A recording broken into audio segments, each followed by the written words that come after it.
A very good morning to the dignitaries, parents, students, and faculty members assembled here. We are elated to have you all under one roof for the 2025 Freshers Orientation Program. I now request the audience to stand up for the Tamil Thai Varthu.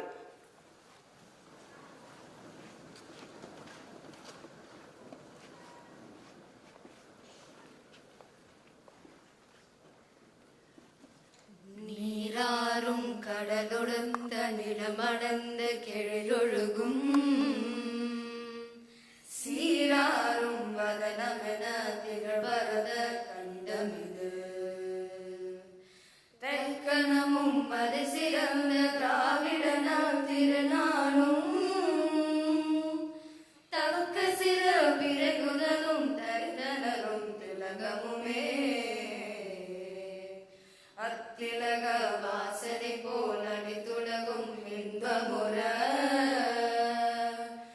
எத்திசையும் புகழ் மணக்க இருந்த பெரும் தமிழனங்கே தமிழனங்கே உன் சீரிழமை திறமையந்து செயல் மறந்து வாழ்த்ததுமே வாழ்த்ததுமே வாழ்த்ததுமே.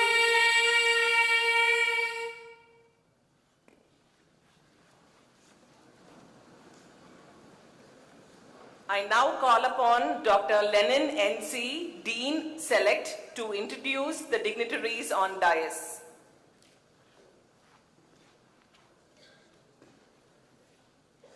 Good morning, everyone.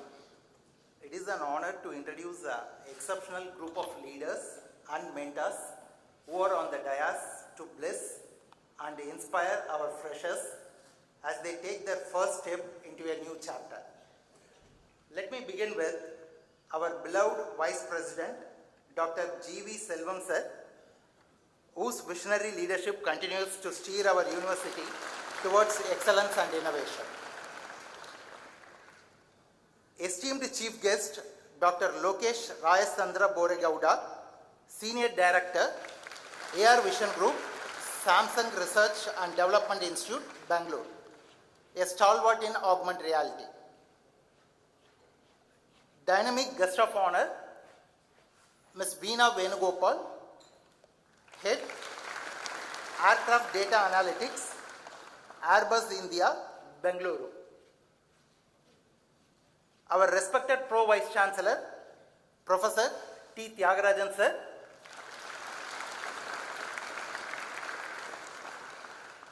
respected Director, Dr. K. Satyanarayanan sir, respected Additional Registrar, Dr. P.K. Manoharan sir, respected Dean Academic Research, Dr. A. Naimullah Khan sir,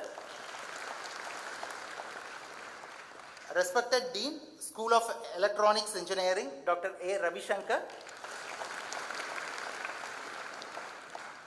respected Director, Student Welfare, Dr. S. Satyanarayanan,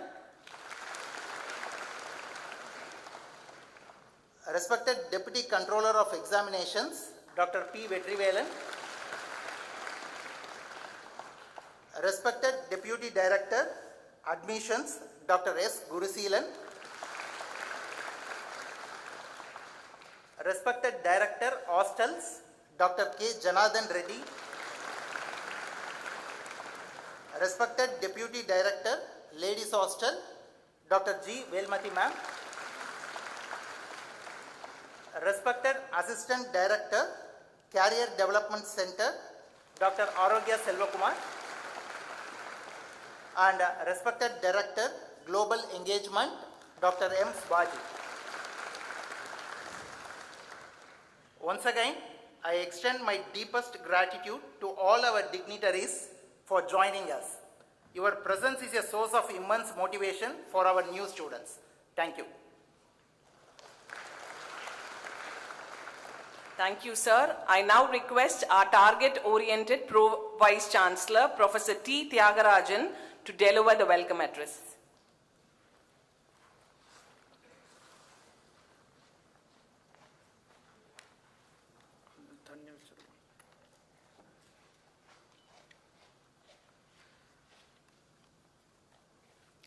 The gentleman who introduced all of us is Dr. Lenin, the Dean, School of Electrical Engineering, the Chief Coordinator of the Induction program for this year. Most respected and Honorable Chancellor in absentia, very esteemed Vice President Dr. G.V. Selvam sir, esteemed Chief Guest for today's function, a benchmark R&D gentleman Dr. Lokesh, Rayasandra, Boregowda, Senior Director, AR Vision Group, Samsung Research and Development Institute, Bengaluru. Respected guest of honor, Madam Veena Venugopal, Head Aircraft Data Analytics, Airbus India, Bengaluru, an illustrious alumna of VIT Chennai campus, second batch VIT Chennai campus. The campus director, Dr. Satyanarayanan, our additional registrar, Dr. P.K. Manoharan, Dr. Naimullah Khan, the Dean Academic Research, and the Dean of School of Electronics Engineering, the Ravi Shankar, and all other dignitaries on the dais, most respected parents, respected faculty members, my dear young, energetic, and enthusiastic student friends, very good morning to all of you. Very good morning to all. I have put 3 adjectives for you: young, energetic, enthusiastic. Good morning to all of you. मेरा नाम क्या है? What's my name? Empire na? Very good. I am Professor Tyagarajan, Pro Vice Chancellor. It's indeed a very unique honor and rare privilege for me to welcome all of you for this red letter day to this VIT Chennai campus. I extend a very warm welcome on behalf of my leadership team here. Friends, we have BTech Electronics and Communication Engineering, we have BTech Electronics and Computer Engineering, and BTech Electronics Engineering, VLSI Design. The students have come here, and I welcome all of you there.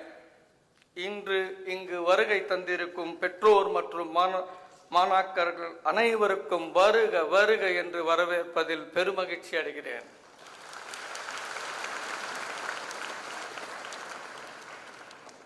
That's really awesome.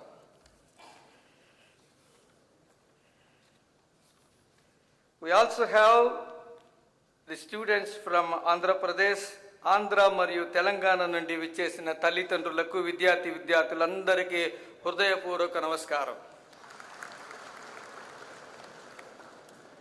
उत्तर भारत से आए हुए अभिभावक और सभी छात्रों को मैं हार्दिक स्वागत करता हूं.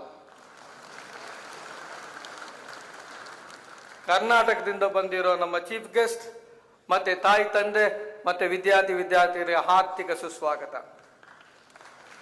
ஓ ಬಂದಿದ್ದೀರಾ, ரொம்ப சந்தோஷ.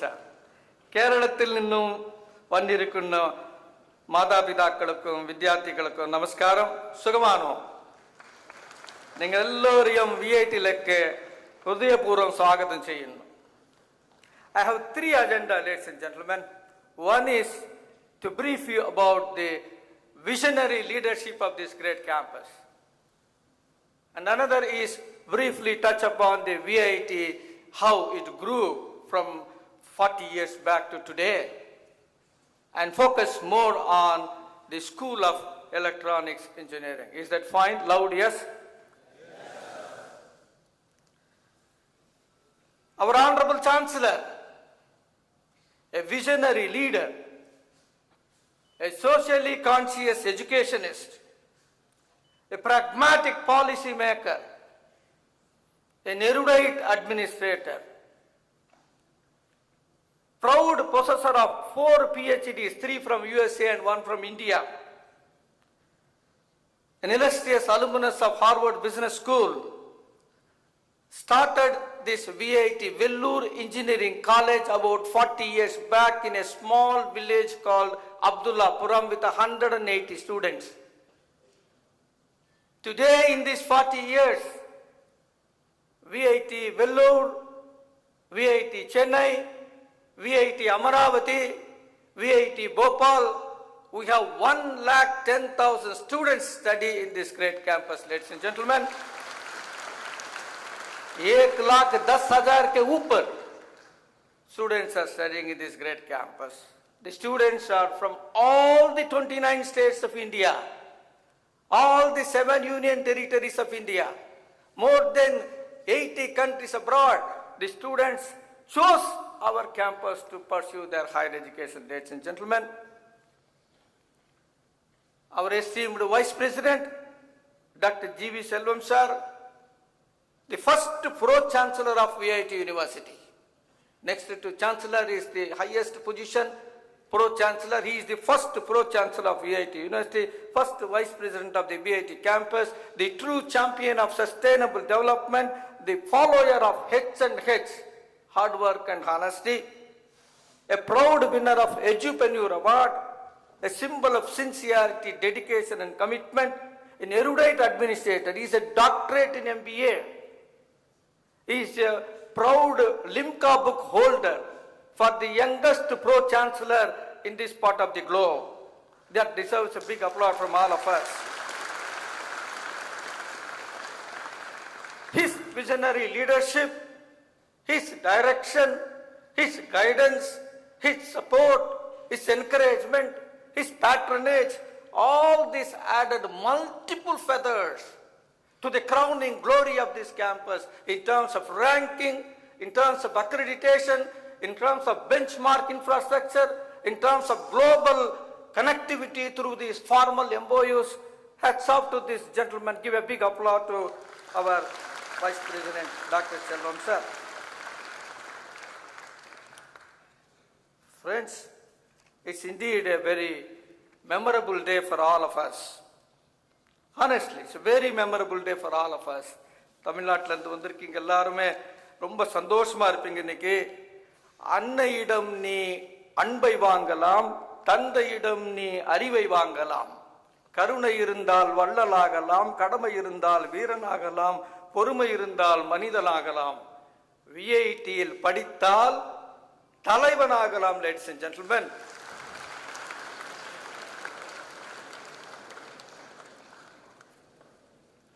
उत्तर भारत से आए हुए छात्रों को ये हमारा मुलाकात कभी नहीं भूलेंगे हम.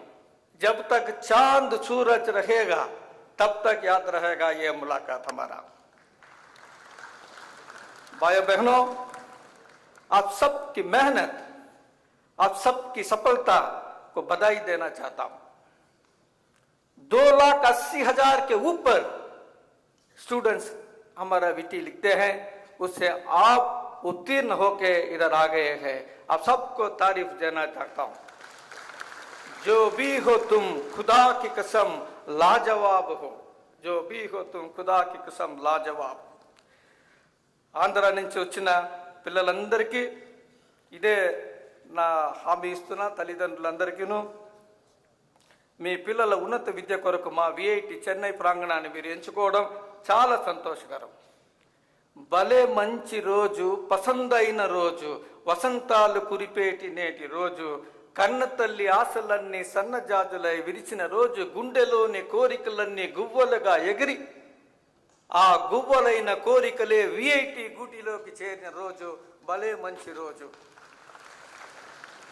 భావి భారత సౌభాగ్య సౌధానికి విద్యార్థులు మూలస్తంభం లాంటి వాళ్ళని వివేకానంద గారు చెప్పారు. అటువంటి మూలస్తంభాలుగా మిమ్మల్ని మలచడం మా బాధ్యతగా స్వీకరిస్తున్నాం. ఇదే మీ తల్లిదండ్రులందరికీ హామీ ఇస్తున్నాం. మీ పిల్లల బాగోగులు మా జవాబుదారీ. Friends, let me go back to briefly tell about our VIT Chennai. VIT Chennai is a green campus, beautiful campus, 200 acres, 15 years old. This year we are celebrating Crystal Jubilee celebration. You are putting your step on this auspicious occasion. We offer multidisciplinary programs. Even before the NEP started, we offer multidisciplinary programs. We have 23 undergraduate programs, 20 postgraduate programs, students from all parts of India. So that is the value addition for you. When you look at other institutions, you have a structured syllabus, curriculum, teaching, learning, evaluation. Lekin idhar, you have a multidisciplinary. You have a value addition to get along with different cultures. That is where you are different, ladies and gentlemen. We have 23,000 students study here. That's simply amazing. Different characters. You get along with them. You become a true citizen, true corporate to serve the society. We have 1,800 PhD scholars. More than 133 student clubs. We don't believe in simply getting you a placement. We want a holistic development of the students. Where you get that holistic development? 133 student clubs. You name an activity, we nurture you, you handhold you to see that you truly become an all-rounder. When you come to the research part, even before the NEP told that research has to be a part of the undergraduate program, we introduced the concept of COE, Center of Excellences. The students, along with the faculty members at undergraduate level itself, they do the research and publish in quality publications in journals. That's the kind of research activity that's going on here. More than 6 lakh citations. Our H index is 106. Have you heard of Stanford University? Loud yes or no? Yes. Stanford University is a benchmark university. Every year he puts a top 2% world scientists. In that world scientists, we have 15 faculty members from VIT Chennai. Aur kya chahiye aapko? What else you want? 2 faculty members, Professor Ravi will proudly present that 2 of his colleagues from the School of Electronics are in that 15 faculty members. When you think of the infrastructure, it's not the 3-star or 5-star hotel type of infrastructure. We strongly believe in state-of-art infrastructure. When you say the lab, it is not the curriculum lab. It is the industry lab, it is the R&D lab, it is the project lab. That's how we are different. The gentleman sitting here, Mr. Boregowda, 1.5 crores he pumped in through the Samsung, and VIT management pumped in 1.5 crores. 3 crores of facility is established through the Samsung handshake. Today, when a Samsung product comes out, the quality check is done by the undergraduate students of VIT Chennai. Aur kya chahiye aapko? Tell me what else you want. It's not simply a semiconductor diode, a CRO, a function generator, a power supply. No. It's industry oriented. That's where we are different, ladies and gentlemen. Coming to the library infrastructure, you cannot imagine that the budget, how much yearly we give. 2 crore rupees exclusively for library, not the salary. All the e-journals, whether IEEE, whether ASME, ASCE, ISA, all these journals are subscribed. You have the Wi-Fi. Can you imagine the bandwidth? 15 Gbps, ladies and gentlemen. Please repeat with me. 15 Gbps, not Mbps, not Kbps. 15 Gbps Wi-Fi is thrown open to you to browse these e-resources. That is the kind of infrastructure we have. Startup ecosystem. Recently, one gentleman got 1 crore from the central government for his startup. So that's the kind of infrastructure we have, friends. Specific to the School of Electronics, I have already told you the BTech programs that are offered. We also offer 2 postgraduate programs there. More than 150 PhD scholars work. Why I tell this is, you get along with them. You understand the concept of research and incorporate that in your undergraduate program. Top 2% scientists too.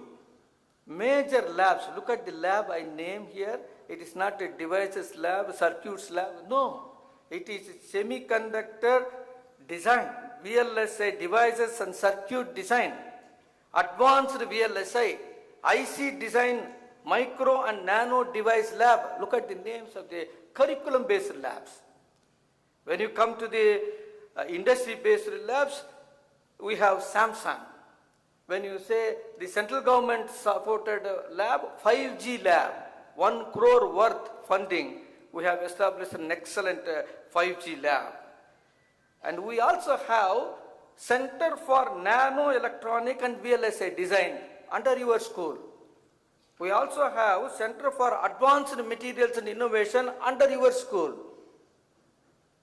So that is the kind of ecosystem we have to nurture you towards innovation and research. Our faculty members have funded projects. The funded projects is around 2 crores worth. They also do the consultancy, 1.7 crore. I'm talking about the last year's statistics. They also train the corporate. Our faculty train the members from the corporate sector. Sona Comstar, Value. So that is the kind of expertise we have. We also have excellent startup. We have the faculty members who have excelled in that kind of a startup. I just read some of the, a beating heart transporter, insulin pump, AI-driven endoscopy to give training for the doctors. Pehle main bola corporate training. Now I am telling for the doctors. That's the kind of expertise faculty members have. Maternal belt for detecting the false pain. 3D printer, 3D printer based placenta. So these are the kinds of startups we have, friends. We also have placement and internship. That's where you are more eagerly waiting. You please remember my beautiful words. Year after year, past 10 years, whether it is the percentage placement, whether it is the number of companies visiting our campus, whether it is the package CTC they are giving, in all these 3 verticals, year after year, past 10 years, we are number 1, and you can check in the Limca Book of Records. The package that is given is 1,08,000 last year, highest package. जब आप तालियां बजाना चाहते हैं जोरदार जोरदार yes கோவப்படும்போது முள்ள கோவப்படணும் சந்தோஷத்தை சொல்லும்போது loudly. So that is the ecosystem we have. A structured, a hand holding right from the day one. Soft skill, functional skill, hands-on experience, internship, R&D orientation, industry orientation, all this in addition to your curriculum. Curriculum, teaching, learning. In addition to this, we handhold you like that. That's how you land up. I just read some of the companies. Qualcomm, AMD, Analog Device, Samsung. Chief guest is looking at me. Samsung, I am not telling. Deliberately, I am telling here. Samsung, Volvo, Analog Device. These are the companies, they handpick you, give you internship, and then convert that in the form of a placement. So this is what I wanted to share with you, my friends. One last word to the parents, one last word to the students. Parents, you have taken a lot of pain, sacrifice, and made your war to come here. May I request all the wars to get up for a minute? Can you please get up for a minute? Yeah, give a big applause to your parents.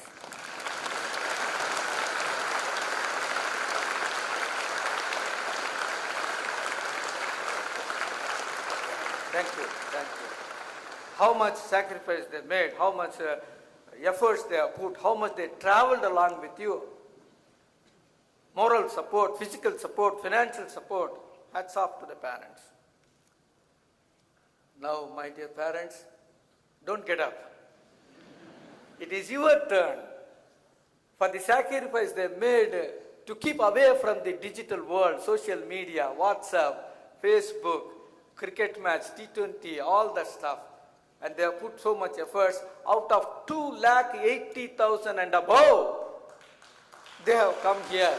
Please give a big applause to them. Big applause.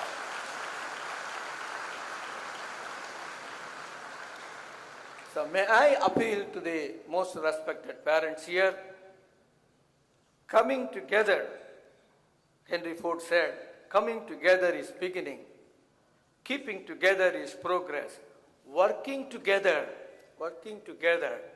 is the success of your words. Shall we work together? Loud yes. And my dear students, like your VIPGR, you remember the acronym FACTS, F-A-C-T-S. F for learn a foreign language.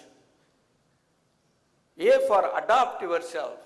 School education, college education is different, university education is different. You need to quickly adopt. C for our Vice President again used to tell, character is important. Build your character, creativity, and communication skills. C for that. And T for think positive. It is again our Vice President again he used to emphasize on that. Positive thinking. I also add T for travel in unexplored path. And finally, S is sagacious. Sagacious matlab exhibit yourself. You need to exhibit your talent. So please remember that. I joined the LIT dignitaries on the dais to welcome all of you for this red letter day, for this great campus. I wish you all great success in your future career. Thank you very much.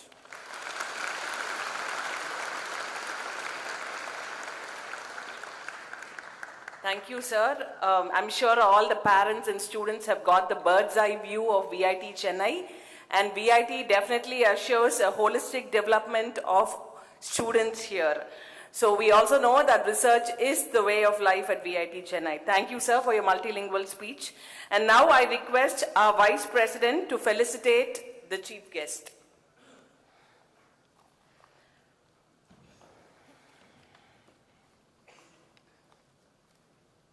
Let's give a round of applause.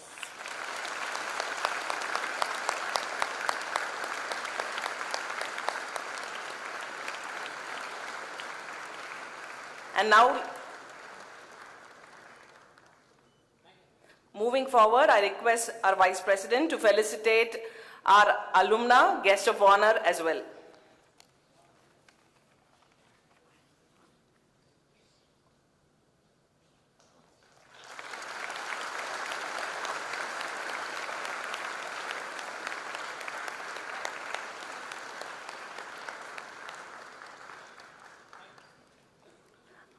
I'm honored to introduce our very own vision-oriented Vice President, Dr. G.V. Selvam, sir. Dr. G.V. Selvam is associated with the institution since 1999 when he first assumed office as the Vice Chairman of Vellore Engineering College. Since then, he works relentlessly towards the progress of the institution. He spearheaded the elevation of Vellore Engineering College to VIT University in 2001, and mentioned by our Pro-VC, he's also become the first Pro-Chancellor. Moving forward, Dr. Selvam enjoys the distinction of being the youngest Pro-Chancellor, which has been recognized by Limca Book of Records. And also, he is the first Vice President of VIT Chennai in 2010, where he sculptured the campus from the scratch. The high-rise structures, the lush green ambience, and the ultra-modern infrastructure that you witness today are something that he has ably created during his leadership. He has further developed VIT Chennai campus in conformity with the standards of the Green LEED certification. As the Vice President, he continues to contribute diligently to its growth. His painstaking efforts in implementing several innovative measures have further enabled VIT to emerge as an institute of international eminence. Now it's the much-awaited moment. I'm pleased to invite our Vice President, sir, to deliver the presidential address.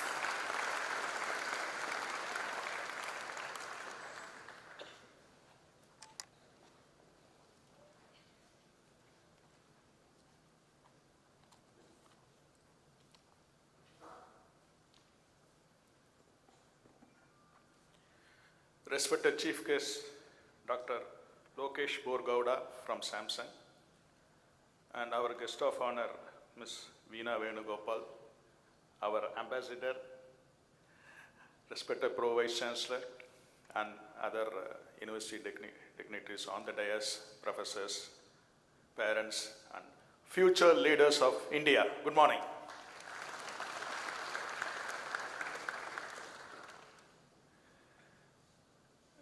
before starting my thing, a small correction. When Pro mentioned, he mentioned the highest package was 1 lakh. In fact, he missed 1 0. It was 1 crore.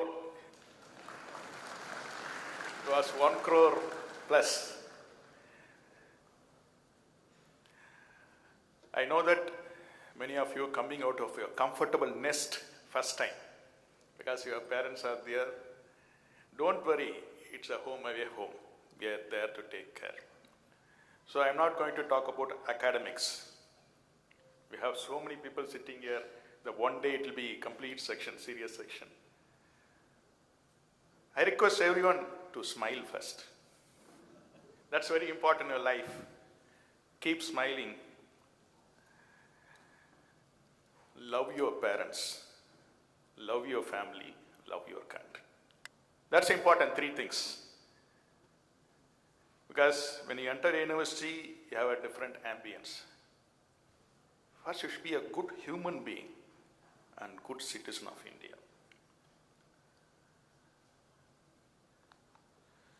You should remember best portion of your life. Small things, which is nameless, which is unremembered, because that's make you happy and remember all things. Other than academics, so something is not in the book, not in the curriculum, professor won't teach you. You must focus on acquiring 4 important areas. One is develop your knowledge. It's a great opportunity in VAT, develop your knowledge, develop your skills, attitudes, human values. The most important thing is human values. No one will teach human values. You have to develop your human values. Always keep learning throughout your life. Sky is the limit for us. I can quote our own chancellor. At the age of 65, he became a student. He went to Harvard and studied in Harvard for advanced management program. So sky is the limit for us. Keep learning till our last day. As per Bloomberg research, it says 14 skills are important for us. Communication skills, leadership skills, creative problem solving skills, and strategic thinking. About this, positive thinking is important. You should think, yes, I can, we can, that's very more important. To develop the skills, we have more than 100 clubs and chapters. You should join the clubs and chapters and develop these skills. Few more you should develop and learn. Strong human values. What is strong human values? It won't be any book. Simplicity, that's very important.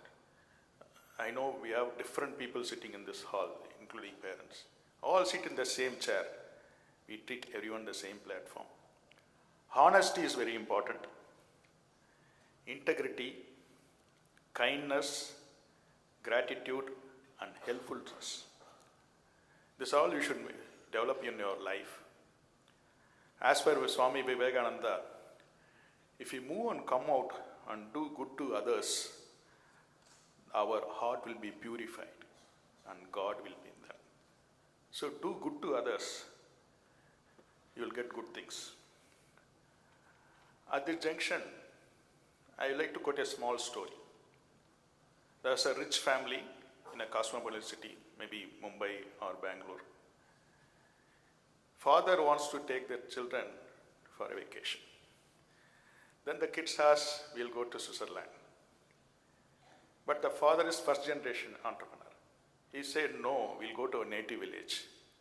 They didn't agree, but finally he pressurized and agreed. Everyone went to the native village.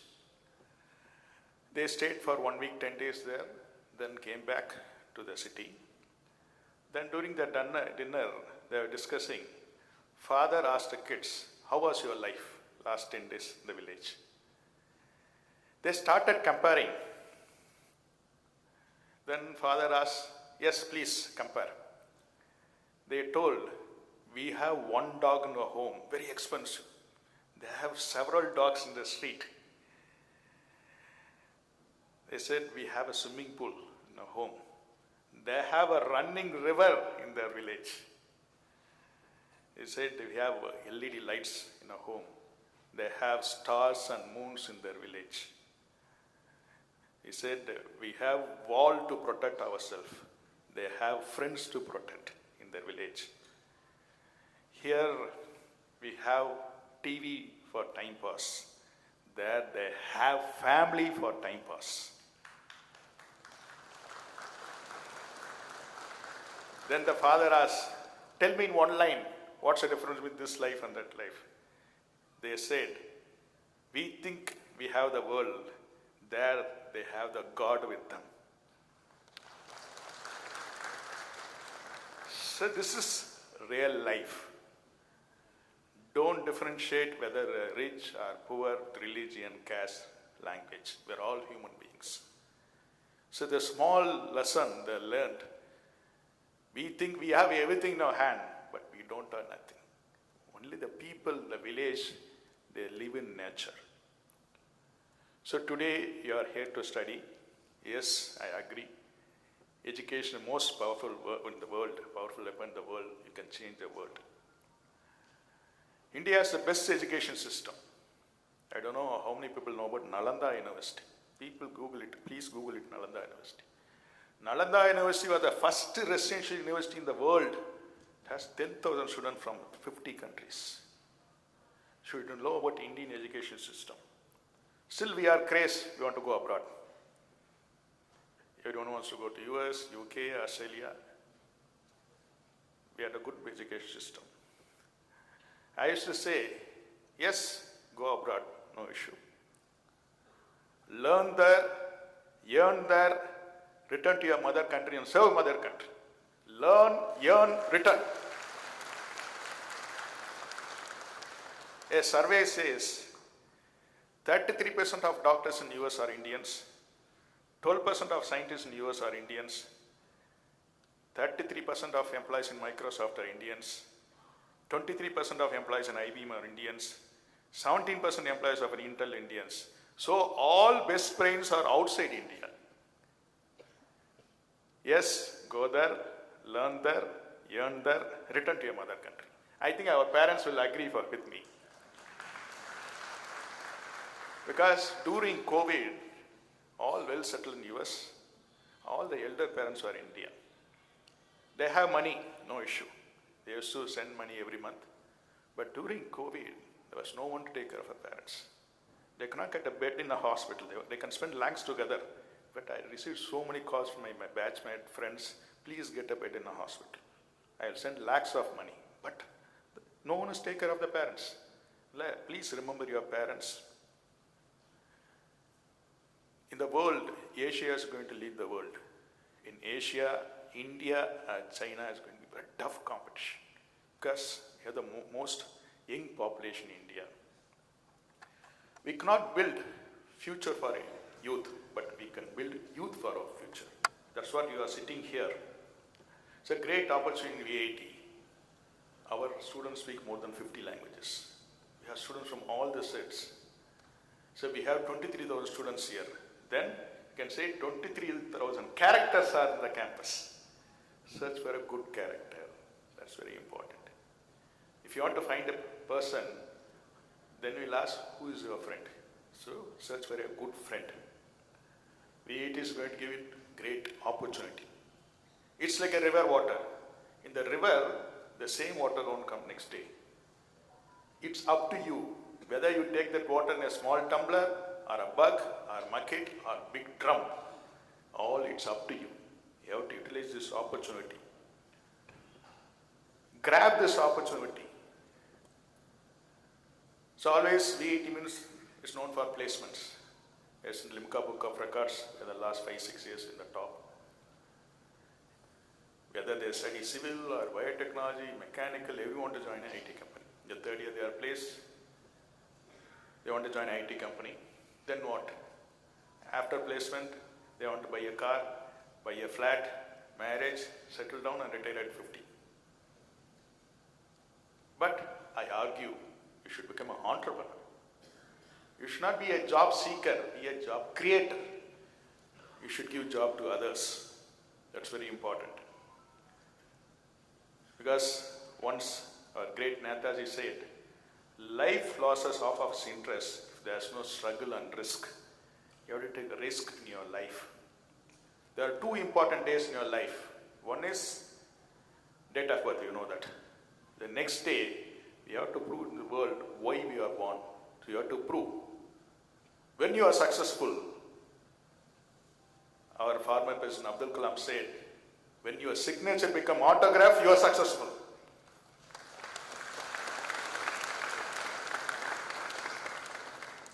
So you should work hard. Everyone likes birds. So how many would like parrots? Please raise your hands. Parrots. It's a very beautiful bird. But I like eagle. Do you know why? When it rains, parrot will fly and go and rest in his nest. But eagle, it will fly against the rain. It will go above the cloud. That kind of hard work. I want everyone to be eagles, not parrots. You should work like an eagle to achieve your life. There's a famous Japanese saying. It says, if one can do, you can do, no issue. If no one can do, as a V18, you should do. That kind of hard work I should do. Learn from yesterday, live for today, and hope for tomorrow. That's life. In Tamil, they used to say, Nallavanagum irukka vendum, Vallavanagum irukka vendum. You should be both. Always I used to end with H and H. Hard work and honesty. Always do hard work and be honest. All the best. Thank you.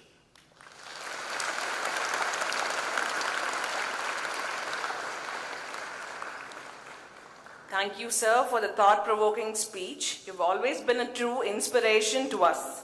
I'm sure all the freshers gathered here will imbibe your thoughts, focus on their goals, and target the right path that will aid them to make their goals a reality. Moving forward, I'm elated to introduce our eminent alumna and guest of honor, Ms. Veena Venugopal, to this elite gathering. Veena Venugopal is the head of aircraft data analytics in Airbus, India, where she is accountable for data analysis for flight operations, thereby improving the engineering, design, and services. With less than a decade of experience, she has held several leadership positions where she led large teams and grew businesses significantly across R&D, innovation, and in-service businesses. As a product owner previously, she developed virtual simulation platforms for all Airbus commercial aircrafts. Prior to this, she worked as a core engineer developing engineering test solutions for communication systems at Honeywell. Committed to developing others, she has trained over 100 participants and delivered sessions to universities to bridge the industry-academia gap. On the academic background, she is a gold medalist graduate from VIT.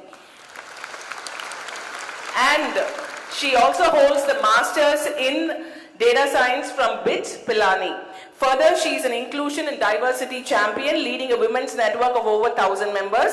She is also the winner of the 10% Club from the 1,000 Women Leaders Program 2023. She also is a recipient of the Transformational Women Leader of the Year Award by IIWA 2024.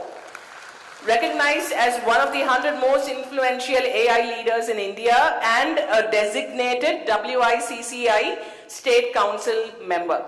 I now call upon our alumna and the guest of honor for today to address the audience gathered here with high spirits.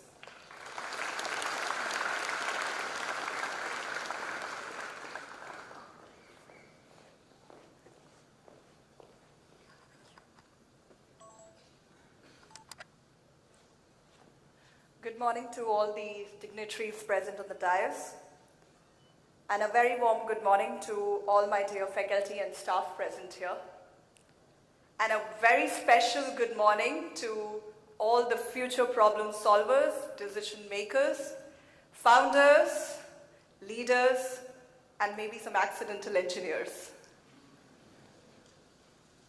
What an absolute pleasure it is to be here today, to be back in this campus.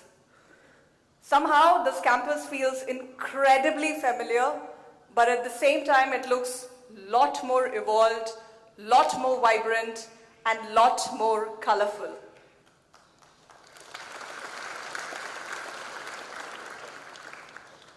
I also understand what each one of you are going through today.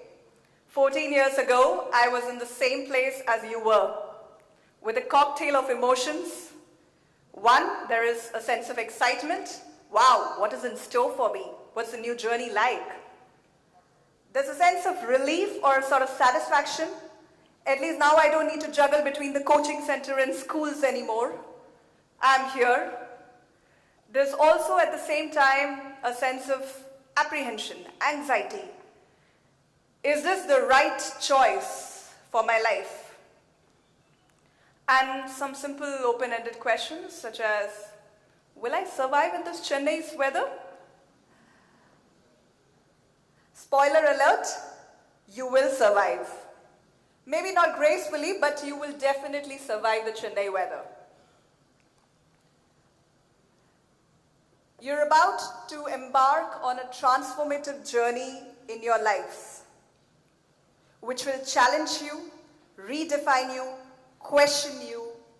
You would also have some experiences where you're going to pull all-nighters with some instant noodles. You're going to have your favorite masala sandwich. I don't know if they still offer that now. You're going to have some crazy experiences of doing some small little experiments, some smoke coming up from those boards sometimes, but it's okay. You would have experiences of going in bus trips perhaps to T Nagar, but somehow Ritchie Street would be your favorite one because that's where you're going to procure all your electronics for your project-based learning. You may have experiences to even organize quite a big event or events. You may also get experiences such as I got to design and develop a quadcopter, which I tried flying unfortunately in my hostel room and I broke the rotors, but again, learning. You would also get experiences such as one that I got during my first year when I developed a robotic arm. It was thanks to a workshop that was organized with Microsoft. And today, that robotic arm still sits as a prized possession in our homes. You would also get opportunities to set up new things. For me, it was trying my hands at setting up the IEEE student branch here and organizing an inter-college paper competition. You would also get opportunities to publish your own grade papers. You would also have opportunities to maybe save yourself from monkeys if they are still around. But through each of these experiences, you're going to grow, you're going to thrive, and you're going to feel alive. Be ready for it. So when Professor Ravi Shankar sir asked me, would you be interested to come here to speak to the students? I was wondering, what could I offer to you in this world of artificial intelligence where you can really find everything with just a GPT search? And then I thought.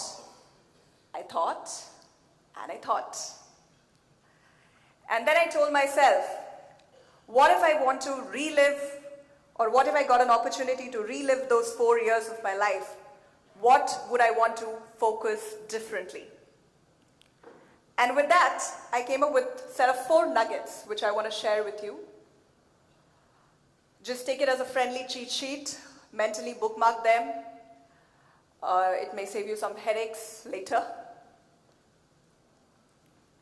So what are those? Well, for starters, the first one. We didn't have a sort of counseling in VIT Chennai when I was here. We had it in Vellore, and it was very different from, I'm not sure how it happens now, but back then it was more like a semi-digital and a semi-autonomous mode, where we used to stand in long lines in terms of our ranks, and then we would go into our counseling rooms in the time slot allotted, and there would be a person sitting there, so helping us with what are the slots remaining, what are the positions remaining, and then you have to pick and choose which branch, which subject, which branch you want to take. And I remember being called into this room. I go with my dad inside, And the gentleman there asked me, would you want CS in VIT Vellore or would you want ECE in VIT Chennai? I turned towards my dad. He gives me a classic poker face. And I look back at the sir, eye to eye, and I tell him, VIT Chennai ECE. And I come out of this room, and my mom, excited, she asked me, so which branch in Vellore are you taking? And I tell her, I'm taking ECE, but in VIT Chennai. And she goes, what? Have you seen the sprawling campus around where you're standing in? And you've chosen something which you've not even seen. A few years later, a decade later, and I can proudly say as an alumna of this great institution that I have never regretted that decision of mine, even a tad bit. So my first message for all of you, cut the clutter, cut the noise. Whenever I was asked where am I from, I would say VIT, and then the next question would be Vellore, where? And I say Chennai, and then there comes an urgent need to justify the existence. I'm sorry, that's no longer required, or that was never required. VIT Chennai is not a footnote to any institution. The faculty, the facility, and the opportunities that you get here are second to none. So embrace those opportunities. Do not get lost in the frivolous comparisons. You do not owe a justification to anybody. Focus on how you can make those incredible opportunities that you get here the ones which you would want to remember for a lifetime. That's my nugget number 1. Nugget number 2, plan, but also unplan. A good oxymoron, but what I typically mean, some of you would be already clear in your head as to which branch, which subject, which topic is what you want to focus on. Some of you may also have decided your dream companies where you want to get placed. Some of you may have already started thinking about some projects that you want to do, which is great. Having a plan is great. Do have a plan, do strategize for your life, but as Pro VC was telling, be also ready to unplan. Be open to explore the unexplored. For starters, I never thought I would be speaking at a dais like this in front of you 14 years later when I got into the university.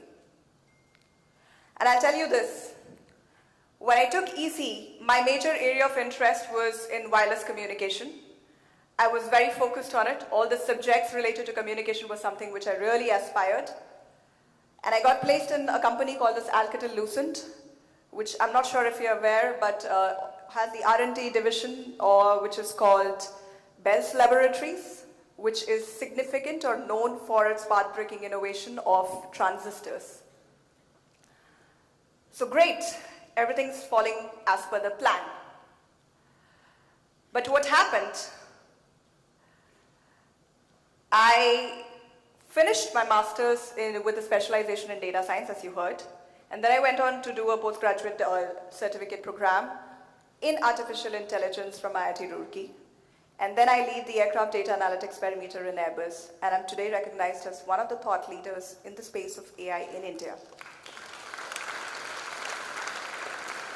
And I don't say this to brag about myself, but the point that I'm trying to make is none of this I had planned to happen in my engineering days when I was completely focused on wireless communication. In fact, to tell you the truth, there was just one subject which I took which was remotely connected. It was called something like neural networks and fuzzy control. And that was also taken thanks to an inspiration from a CS graduate friend of mine, CS friend of mine back then, who said they have a subject called as artificial intelligence. And a very naive me asked that friend of mine, how can intelligence be artificial? I mean, what does it look like? But it drew my curiosity, and that's why my friend and I took this elective, which was not very popular then. And who knew? I made my entire career out of it. So be open to try, to experiment. Magic happens in the unexplored paths only if you cut the clutter and focus on really maximizing the opportunities that you get. So second nugget, plan, but also be ready to unplan. Third, be curious. I think many of us said that. Even our Vice President sir said that. Be curious in your studies, but also in people. In your studies, well, back then, the motivation for taking a mechanical engineering largely was, okay, I do not like coding, so I'm going to take something like mechanical engineering. And on the other side, the ones who liked logic and coding, they didn't like the thermodynamics, kinematics, and those sort of subjects. And it was clear that this is not what I'm going to take. But today, when I look for or when I hire for mechanical engineers who want to code, or electrical engineers who want to build a digital twin for a brake system, the world is changing, and I realized mistake as back then as well. Real learning happens at the intersection of all fields. So do go the depth of your subjects, core subjects, but be also open to try or understand what is happening all around beyond your perimeters as well. It helps build a global outlook. And the fourth one, I want all you students to close your eyes for a minute, if you may. I see some eyes still open. Great. 4 years later, imagine yourself standing at that main entrance of VIT Chennai and looking back at your 4 years that have passed by. What will be your story that you would want to tell yourself then? Craft a legacy of yours. It's not being a gold medalist. It's not the grades. It's not the numbers. It's the impact you make, the value that you create, and the kind of human being that you would transform yourself into. That should be your guiding purpose. You may please open your eyes. Thank you. So to summarize, my 4 nuggets, if you remember with me. The first one, do you know that? Was I not effective? You can be louder for the ones who remember. Nobody remembers? Cut the clutter, very nice. The second one, plan and unplan. Third one, be curious, great. Fourth one, I didn't spell it out, so craft a legacy of your own. And when you do this, you would be thankful to yourself for the person that you would have eventually become. So the world, I guess, is waiting to see your brilliance. So march forwards, the sensible batchmates of VIT Chennai. Welcome to the VIT family and wish you all a very, very amazing journey ahead. Thank you. It's a pleasure talking to you all.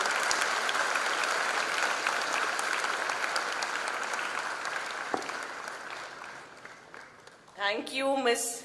Veena Venugopal, and I'm sure you've given a sneak peek to the students about the life at VIT Chennai, and I will completely vouch on it that you are indeed a brand ambassador for VIT Chennai. Thank you so much. So moving forward, it's with great delight that I would like to introduce our distinguished chief guest, Dr. Lokesh R. Boregowda, who is a Senior Director at ARST, Advanced Research and Standards Team at Samsung R&D Institute, Bengaluru, India. Lokesh Boregowda, PhD, Senior Director, ARST SRIB, has been instrumental in initiating, growing and establishing a strong team with deep expertise in 3D computer vision and 3D graphics research team. He has been driving advanced computer vision based research in 3D vision, augmented reality, mixed reality, and recently extended reality, grooming many leaders under his leadership. Acknowledged and recognized as a thought leader at SRIB, and he also has about 30 plus publications in various international forums. He has also received accolades from being a key member in establishing the AI Data Lab at VIT Vellore and Chennai for enabling AI data strategies at SRIB. He is a member of advisory boards, academic and research councils at many top academic institutes. Moving further, he's a senior member, few more recognitions that I would like to mention. He's also a former ExCom member at IEEE Signal Processing Chapter, Bangalore. He's recognized as the Technical Role Model 2024 by Zinnov. He's recognized as an AI Game Changer 2024. He's recognized as a Distinguished Alumni at MSRIT, Bangalore.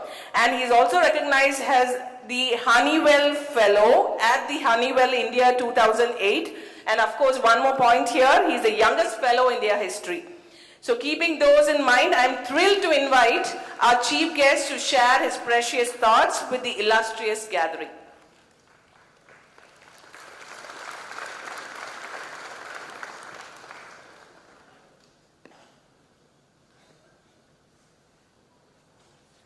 So good morning to all of you. Resonate back. Good morning to all of you. So I want that energy to be there and to be there forever from today onwards. Okay. I think we are very pumped up with all the speakers before me. So I should first thank the organizers here for putting me at the last. And I could hear some of the great speeches from all the members over here, dignitaries over here. Giving my salute to all the leaders here. I actually want to cite 3 examples of VAD alumni. One was my first intern. His name was V. Arvindan, way back in 2003. When he worked with me, he joined me in Honeywell. He was my first intern, first ever intern in my team. And till today, I rate him the best. He was from VIT Vellore. So at that time, VIT Chennai was not there, but VIT Vellore, so he was one of the best. The moment I discussed with him, within seconds, the solution would be ready. I had never seen a person like him. First view of VIT. Second one, my colleague, Raghavan Velappan.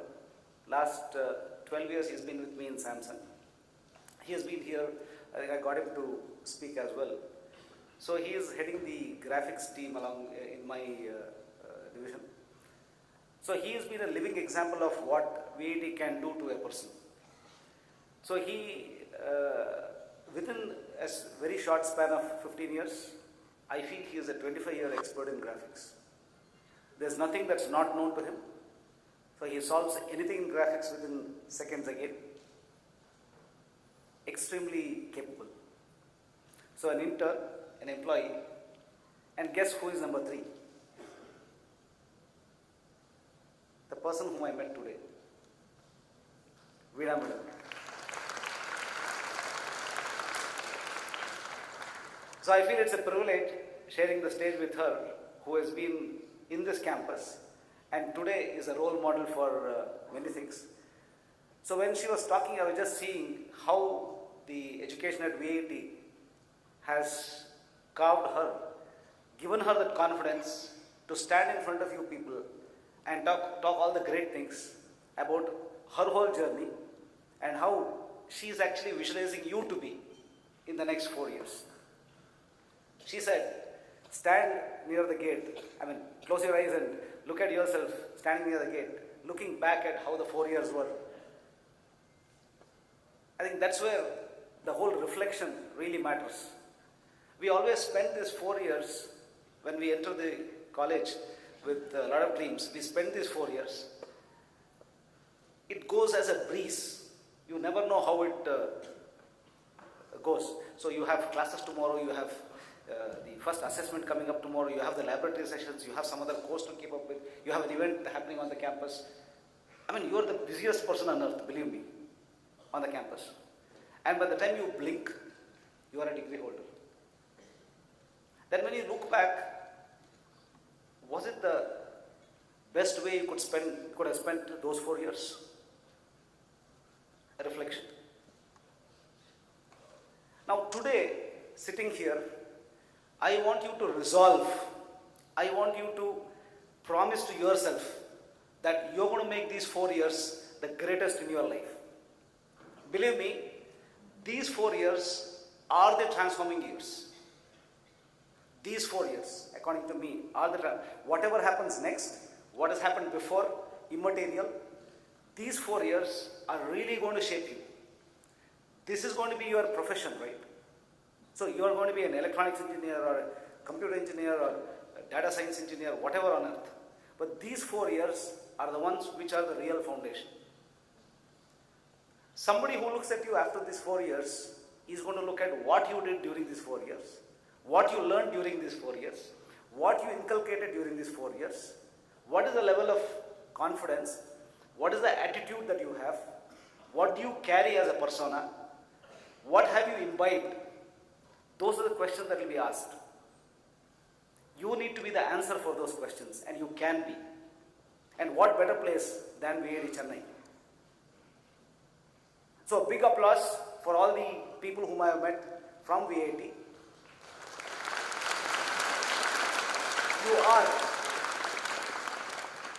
You are at one of the best places. The best places, believe me. As recent as 3 days ago, when I was in one of the colleges in Karnataka, I was giving them the example of VIT. If in case you need to see and emulate the mechanisms, the way things are done over here, this is the place to be. I have been fortunate enough to be associated with Vellore and Chennai, VIT Vellore and VIT Chennai from the past 17 years. And I have seen how the whole transformations happened, not just the campus, the faculty, the students, the kind of output that's coming out of here, really great. There are institutes in India and abroad who are having a legacy of 50 years, 100 years, 75 years, and so on. But here, VIT, Vellore, 40 years, and here 15 years. I mean, you're in the top 10. You're in the top 10 institute. What more do you want? There is a value in being here. There's a value in emulating people who have come from here. And once you see people like Veena, who's been alumnus here, I don't think you can achieve anything less. Right? So she is the role model. She is the inspiration for all of you. I would really wish each of you become eligible to be sitting here after 10 years, 15 years. Give the toughest problem to the organizers to invite all of you to the dais. It's not one chief guest or guest of honor, many guests of honor. There should be a situation where half a dozen of your alumni is sitting here with accolades around them, and that can easily happen. See, today's world is highly competitive. You sleep for 1 hour. There are 2,000 papers published, hundreds of patents patented, granted. You can't afford to sleep. Of course, you have to sleep. I'm not telling you don't sleep. The meaning here is you have to be active every second. Every second. Don't miss any part of this activity on the campus. Particularly the next 4 years is really going to change you if you focus, drive yourself towards excellence in everything that you do. Spend valuable time in the lab. What you learn in the class, digest it. Discuss with your peers, discuss with your friends. Don't be solo. Team is very important. So we see in our industries when people come over there, and it's been proven truth, what a team can achieve, uncomparable. So build the team spirit wherever you are. While you gain the knowledge, make good friends and everybody will grow together. That's the fun. And to be competitive in this world, we need to have that network further as well. So morning I was just talking, the alumni is the backbone of the college, and you should become those alumni who really take this institute even to bigger heights. So being here, hearing to all the good words told today, I don't have any doubt that you will come out as a different person from this college. See, in today's world, we have many complex problems in front of engineers particularly. See, an engineer is somebody who creates an outcome from nothing, literally nothing. That is the job of an engineer. You start from scratch and design things, unlike other professions. So you're going to engineer situations, you're going to engineer solutions. So when you do that, there is a huge amount of creativity that has to come in. And that creativity is going to be built over here in your 4 years, the next 4 years. So please drown yourself in this world. You have umpteen facilities, like what all the dignitaries were mentioning over here. You have some of the best facilities that anybody can give in your engineering days. So immerse yourself in this. You are going to do the best. The world today, with all the advent of AI and recently Gen AI, and already a new trend, agentic AI, and God knows what's going to come in the next 4 years when you are there here. A lot of things are going to happen. So go with it, but don't forget to learn the basics properly. The most fundamental, mathematics. Never forget. And learn in such a way that you don't need to go back and see the book again. Even in your dream, you should be able to say what is Fourier transform. Even after 50 years, 40 years. It should not be something you go and refer back. Similarly, all the aspects of probability. Being electronic students, there's a lot more interesting than your computer friends. Now, in an industry like ours, all the people together make up this whole success entity. So there are electronics engineers, there are computing engineers, there are mechanical engineers, even in my team. So variety is what really matters, because the thoughts from all of you really help. Now where the electronics engineers can really be core is in the basic technologies on top of which the whole of computing world operates. Key to all this is the attitude of problem solving. Look for problems, go behind them, challenge yourself to solve them. That's where you're going to excel. You have to look for problems. Don't be averse to problems. Success comes only after solving a problem. So these 4 years, please build that problem solving attitude. Make the most of all the facilities over here to help you solve those problems. Be a problem solver. Once you go out, you're going to have bigger challenges. So all the best to all of you. I hope all of you come out with flying colors, become more Veenas. What more can I say? Thank you.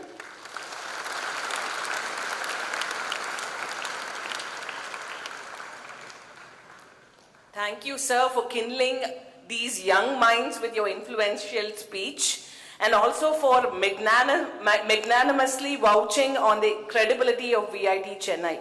So we have now reached the rear end of the event, and I would like to request Dr. Ravi Shankar A., Dean School of Electronics Engineering, to deliver the vote of thanks.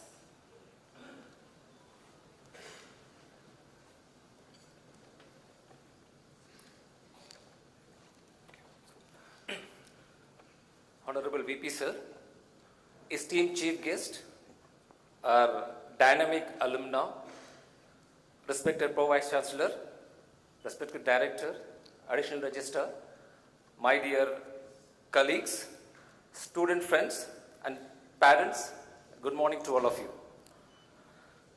It's my honor and privilege to deliver the vote of thanks on behalf of the School of Electronics Engineering at this Freshers Induction Program 2025. First and foremost, I extend our heartfelt gratitude to our Vice President, Dr. G.V. Selvam sir, for all his support. You have joined now. You are seeing the infrastructure facilities at VIT Chennai. The campus was started in 2010, 15 years ago. We have completed 15 years. We are celebrating Crystal Jubilee celebrations at Chennai campus.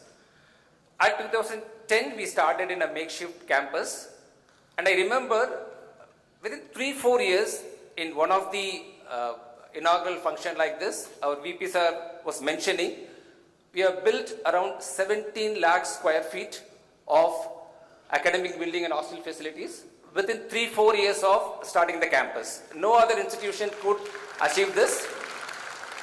Whatever you are seeing today at the campus, it is all because of the vision and support of and direction of our VP sir. And from the school, whenever we propose or request a budget for academics or research or library, there is always a support from our management. Of course, to be frank, it is the other way around. They push us to equip our lab with all the recent facilities. Thank you, sir, for your continued support.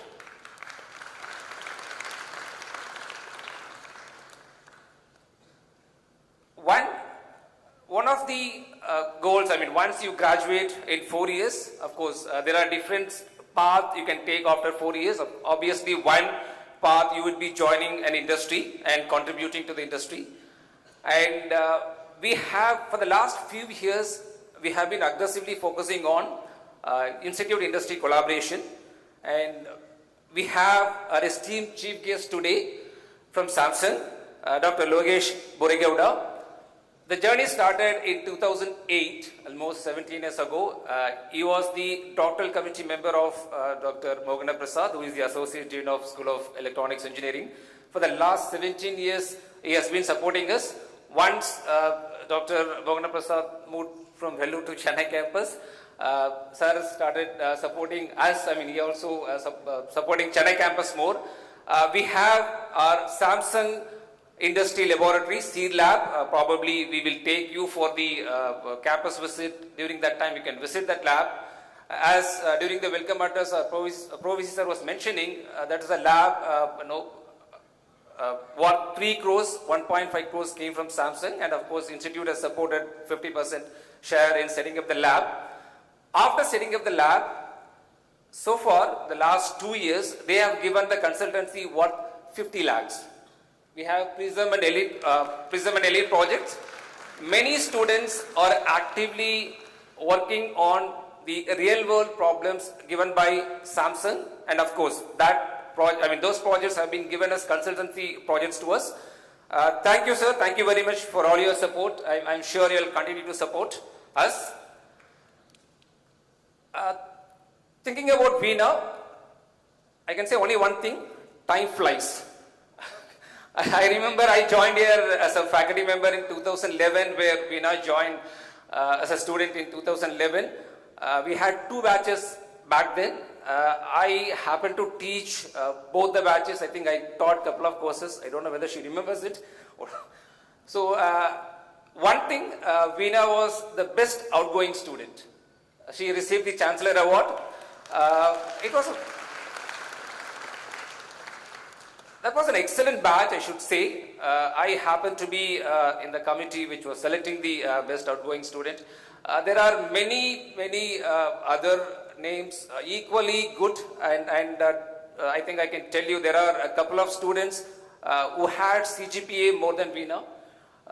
But we have taken all other capability. Okay, your academic performance is one thing, and your contribution to other thing, as she was mentioning, she was the I happened to be the IEEE student branch counselor back then. and she played a key role in all the IEEE related activities.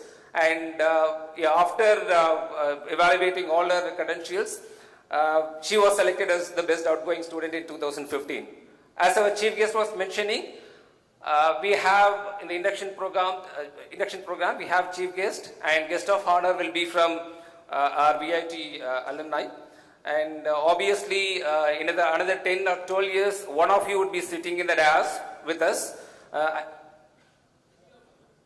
Okay, sorry.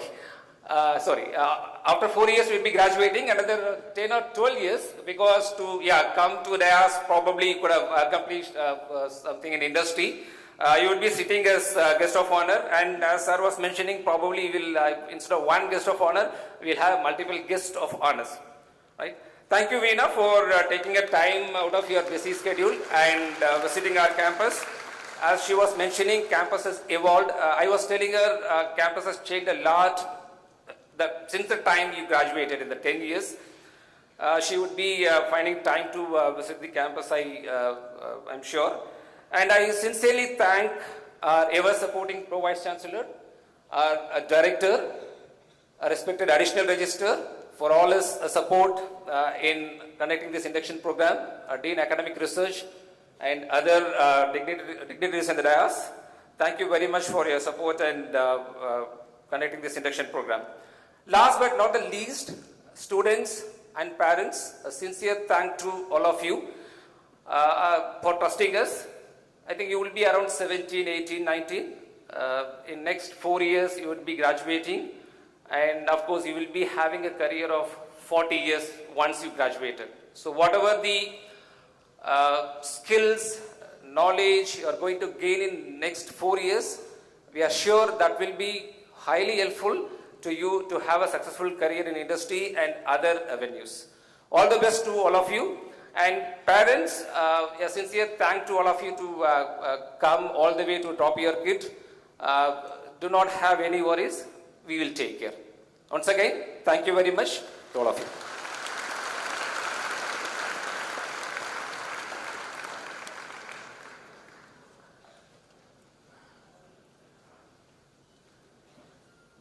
I request the audience to remain seated till the dignitaries exit the auditorium. Thank you.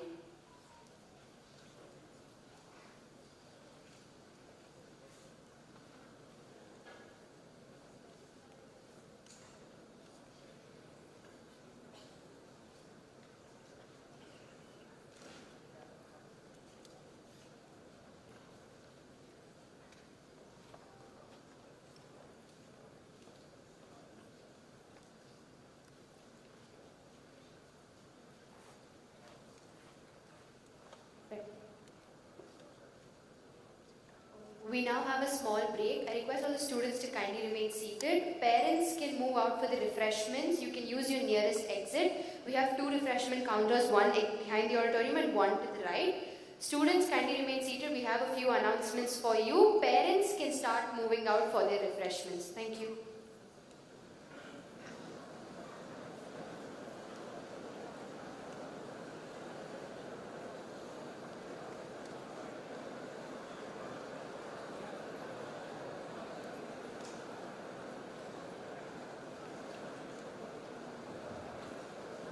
Meanwhile, students can scan the QR code, check out the social media pages with all the latest updates, and we request all of you to kindly check your EPT schedules, your document verification schedule, and your proctor-procty meeting schedule.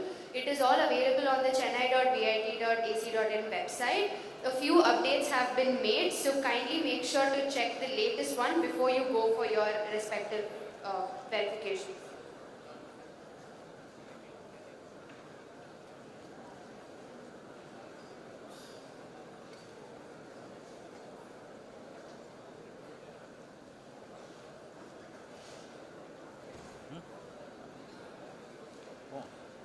What do you want?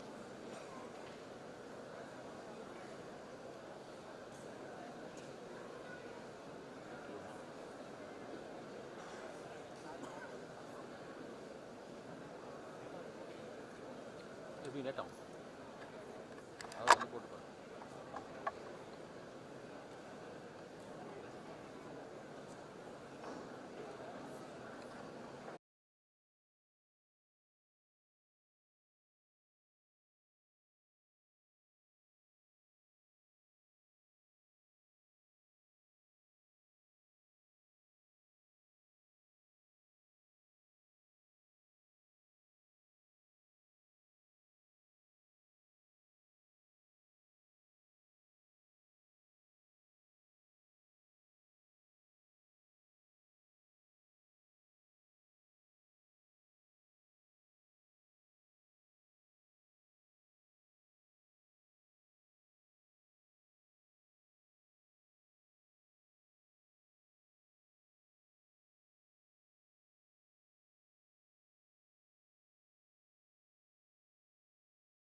Check.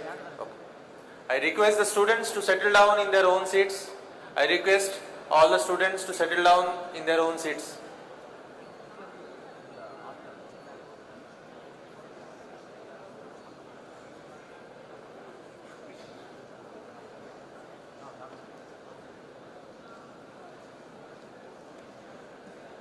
We are about to start the second session. I request the students to settle down in their own seats.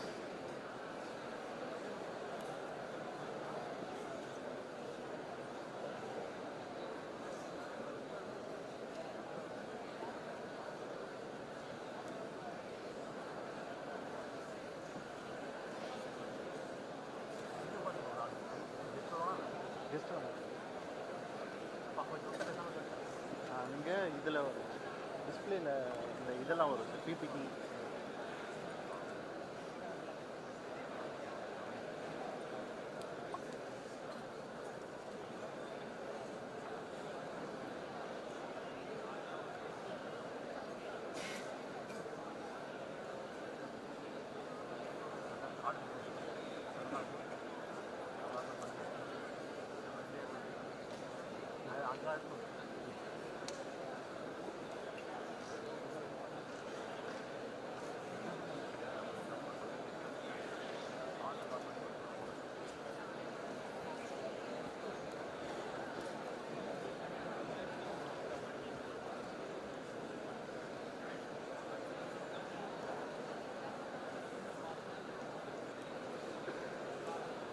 I request all the students to take their own seats. We are about to start the second session.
போதா யூடியூப்ல வேற Lingaa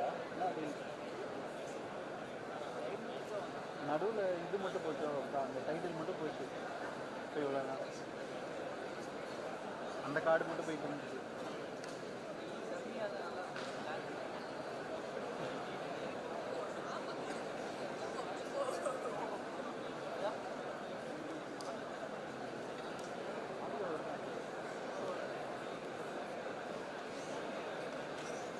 I request the parents to take the gallery seat, please.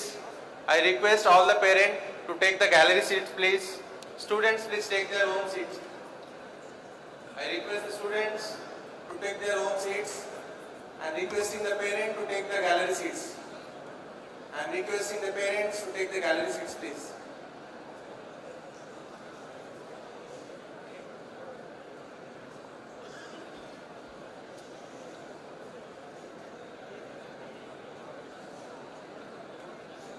We have enough seats in the gallery. I am I'm requesting the parents to kindly take the gallery seats.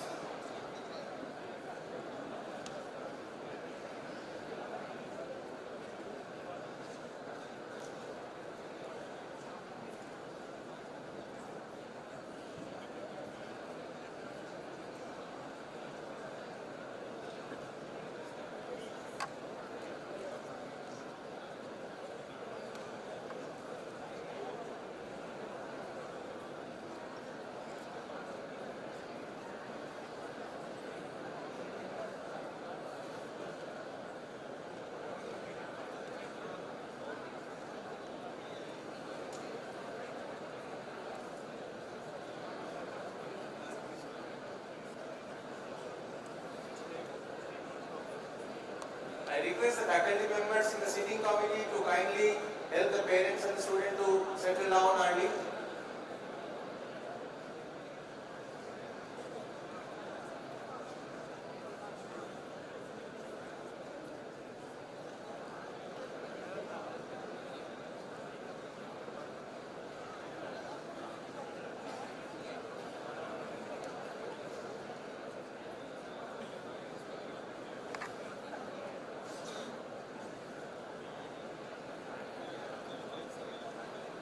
Learning gives creativity. Creativity leads to thinking. Thinking provides knowledge. Knowledge makes you great. As Dr. Abdul Kalam has rightly said, BIT, a place to learn, provides us all a wonderful platform to acquire creativity, thinking and knowledge and gives us all a chance to grow.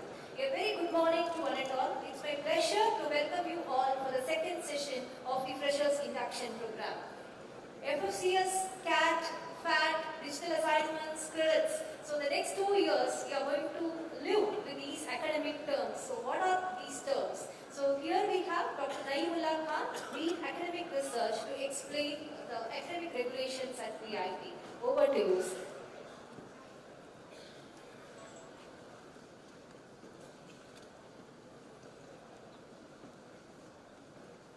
Good morning, everybody.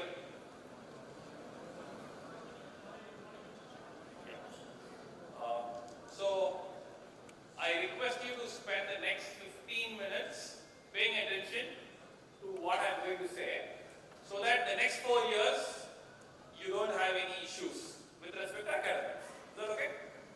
So just pay attention to the keywords, the points. The parents also, I do request you to keep track of what I'm saying, so that you can keep track of your children on their academic processes and progress.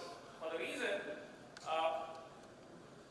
I am sure at some point of time later in the day, you will be also asked to see the parents portal, VTalk, where a parents login is also there, where you can keep track of everything that your child is doing, what is doing. So my request to both the parents and the students, pay attention to what's on for the next few minutes. Right? So this is academics at VIT. So at VIT Chennai, we have two, the academic calendar runs throughout the year in two major semesters, the fall semester and the winter semester. The fall semester is the semester you just joined, July to November, December, and the winter semester starts the next December to April, May. Alright, so that's the two semesters. The semesters start now for you. Classes will be on from the next week. So what happens generally is that at the beginning of the semester, you need to register for the courses that you're supposed to be doing. So you will have something called the course registration. For the first semester, we will register the courses for you on your behalf. That will happen now. So a couple of days later, you'll be able to see what are the courses you will be studying for this semester. Okay? And then the semester will progress over a period of 3 months, little more than 3 months. And then at the end of the semester, you will have a end semester examination. That's called the final assessment test. Right? And just before you attempt those exams, the next semester's course registration will happen, and the cycle will continue on and on for the next 4 years, and you will graduate in time. Okay, so we have two semesters, fall and winter semester, and occasionally something goes wrong. You may unfortunately fail a course, and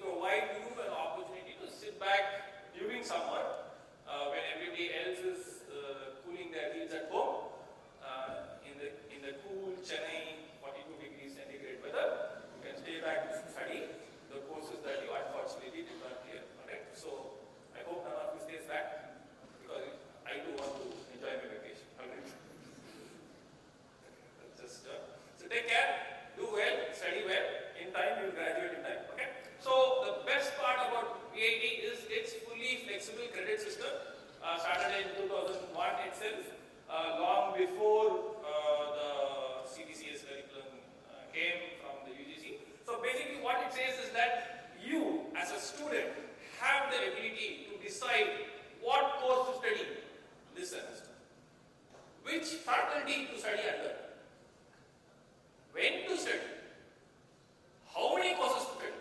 Everything is in your hands. You decide your job. Alright? So basically what I'm saying, what courses to study, we say at a minimum you will study 16 credits, at the maximum you will study 27 credits in a semester. So you can choose to study, like say, maths, physics and chemistry this semester, and then let's say languages next semester. That's your choice. So there will be a bunch of courses offered, and you can pick and choose the courses that you would like to study this semester. The HOD will generally, before the semester begins, they will say, boss, these are the courses. If you plan like this, it will be good. If you follow my advice, good advice, you will graduate in time. So the HOD will guide you, the proctor will guide you, but decision is still yours. Alright? So you can choose which course to study with, okay? And then, let's say maths is the course, or calculus is the course that you're studying, then the same course will be offered by multiple students, or multiple faculty. So you can choose to study under faculty X, Y, or Z. So at morning, let's say 9 o'clock is A1 slot, and then you can choose to study under X, Y, Z or faculty. The choice is yours. And also what you can do is, let's say you are a studious guy, you wake up early in the morning and then come to college on time, and you're early bird, then you can choose to study your theory courses in the morning and do the labs in the afternoon. You play Xbox late in the night, games late in the night, sleep at 2 o'clock, wake up at 8 o'clock, 10 o'clock. Then probably you can choose to study your theory in the afternoon and the labs in the morning. Alright? So choice is yours. When to study. Alright? I've told professor to study, when to study, how many credits to study, all of that is your choice. Okay? So what happens is that because everybody makes us different choices, it's unlike school. You don't come, this class, these set of friends, same set of friends sit in all classes. That will not happen later in the later semesters. Right? So every friend's timetable is likely to be different. Okay? So that's the idea behind it. Okay. And the way you generally should choose the course is that there's some sequence. Okay? So you should study basic electronics, then digital logic, and microprocessors. So there's some sequence that I would say. So level 1 courses, level 2 courses, and level 3 courses. The curriculum is structured like that. The HOD will give you some insights on the thing. In every in-talk, you have a curriculum, and in that curriculum you have courses, you have syllabi for some of the courses, and for every courses, if there is a prerequisite, something you should have done before you study the next level course, then that would also be mentioned that. Make use of that information, talk to your HOD and your proctor before you register for the course. So there's some sequence of courses, and if you follow that process, then you are done. Alright? Okay. So basically, the curriculum has two major compulsory courses and optional courses. So core courses are called every one of you have to study those core courses. Mandatory. If you are an electronics engineer, these are probably the 10 set of courses that you should study. Will be called an electronics. That would be a core courses. Then you have electives and concentrations and ancillaries. Everything is in your choice. You like to do VLSI design, please go ahead and do VLSI. You like communication, like she told in the morning, follow communication. You like AI, ML, please go ahead to choices yours. Okay, so bunch of elective courses. You can choose the way you study. Okay, so the curriculum that you are going to be following is called the Adaptive Curriculum for Excellence, ACE. Adaptive Curriculum for Excellence. Alright? So this is your curriculum. So you are studying a 4-year program, degree program. You need per year, you need to complete 40 credits, and over the course of 4 years, 160 credits is what you need to complete. Alright? So that's the thing. So there are some courses everybody in the university, whether you are electronics, mechanical, civil, everybody has to do. That would be called the university core courses. Alright?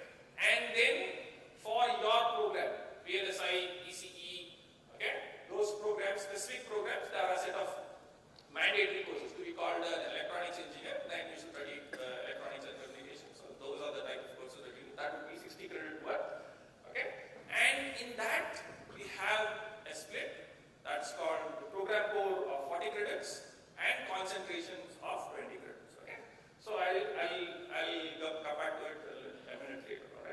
Then the elective courses, you have 40 credits worth of electives, about 10 courses, alright?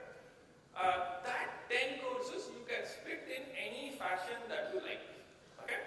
So that would be, ideally, it's all in baskets of 20 credits, okay? If you do, if you're an electronics engineer, okay, and you choose to study, let's say, VLSI, your basic EC guide, you like to study VLSI courses, a concentration of 20 credits in VLSI can be done, alright? Or let's say you like to do advanced communication courses. That would be an additional concentration of 20 credits. But let's say you want to also start programming, you like to do AI courses, or you like to be a mechanical engineer, but unfortunately you got only ECE, okay, and then you like to study a few courses of that completely different branch, right? So that would be an ancillary courses, that would be 20 credits, alright? Sum total at the end of the 4 years, if you earn 160 credits as per your curriculum, then you will get your degree, okay? 1 credit short, you won't, okay? So this is basically the ACE curriculum in its entirety, alright? So this is what you would see. So basically we are saying that the best part about the ACE curriculum is that it is modular, okay? You stack a bunch of 20 credits together and that gives you the best feel of the ACE curriculum, alright? So basic, everybody in the university studies these courses, university core courses, alright? Then you as an EC student will study your 40 credits of electronics and 20 credits of communication. Or you may study 40 credits of electronics and 20 credits of VLSI, okay? That would be the possibilities, right? Then the rest of the 40 credits you can take in any manner you want, open electives, alright? So if we offer psychology, sociology, management, I'm done with electronics, I don't want any more electronics. Let me relax, chill. You want to do business, go ahead and do. You want to mix and match, your choice. You want to do not to come to the class at all, take NPTEL credits, your choice. Right? All possibilities is there, fully flexible. Your choice, 40 credits your way. But we say, don't go crazy. Right? Follow in baskets. Pick them in baskets. So let's say you like to do ECE, specialize 20 credits in ECE. You like to do AML, take another 20 credits in AML. Or you like to have a off tangent, like she graduated in ECE, went credit in AML, and then she did some advanced courses. So if you like to build that stuff, then use those ancillary credits as possible. Okay? So basically you can either be, okay, I want to be a pure breed electronics engineer, do some VLSI courses, advanced machine courses, robotics, all of that you can do. Okay, be pure in your branch, or go ahead and do something from mechanical, psychology, management, anything that you like. Okay, so that combination is possible. Or you could still do, and like one course in management, one course in psychology, one course in dance, one course in drama. If we offer, you can go ahead and do any open electives, open, right? And lot of our students study forest management. Okay, so you're environmentally friendly, go ahead and do forest management. Okay, okay, so that's the flexibility that's there in the curriculum. Okay, and this is for ancillary. In sense, that's the thing. But if you are, let's say, BTech electronics engineer with specialization in VLSI, that's some of you are there. Okay, so that would be, this is your core courses, electronics. That would be a VLSI, and then maybe you like to do advanced VLSI design or system on chip type of stuff. 20 credits, some flexibility in that. Okay, any open electives. So all choices are. So mix and match or plan well and do. It's your choice. Okay, so that's. The curriculum is also so designed, but right now we aren't doing that. But if you do 40 credits of your core electronics and do 40 credits of, let's say, mechanical engineering, that is, okay, we could offer you double major, but right now regulations prevents it, but so that's why we're not offering double major right now. But the curriculum is so flexible. That's what I like to put the point, right? Curriculum is fully flexible for your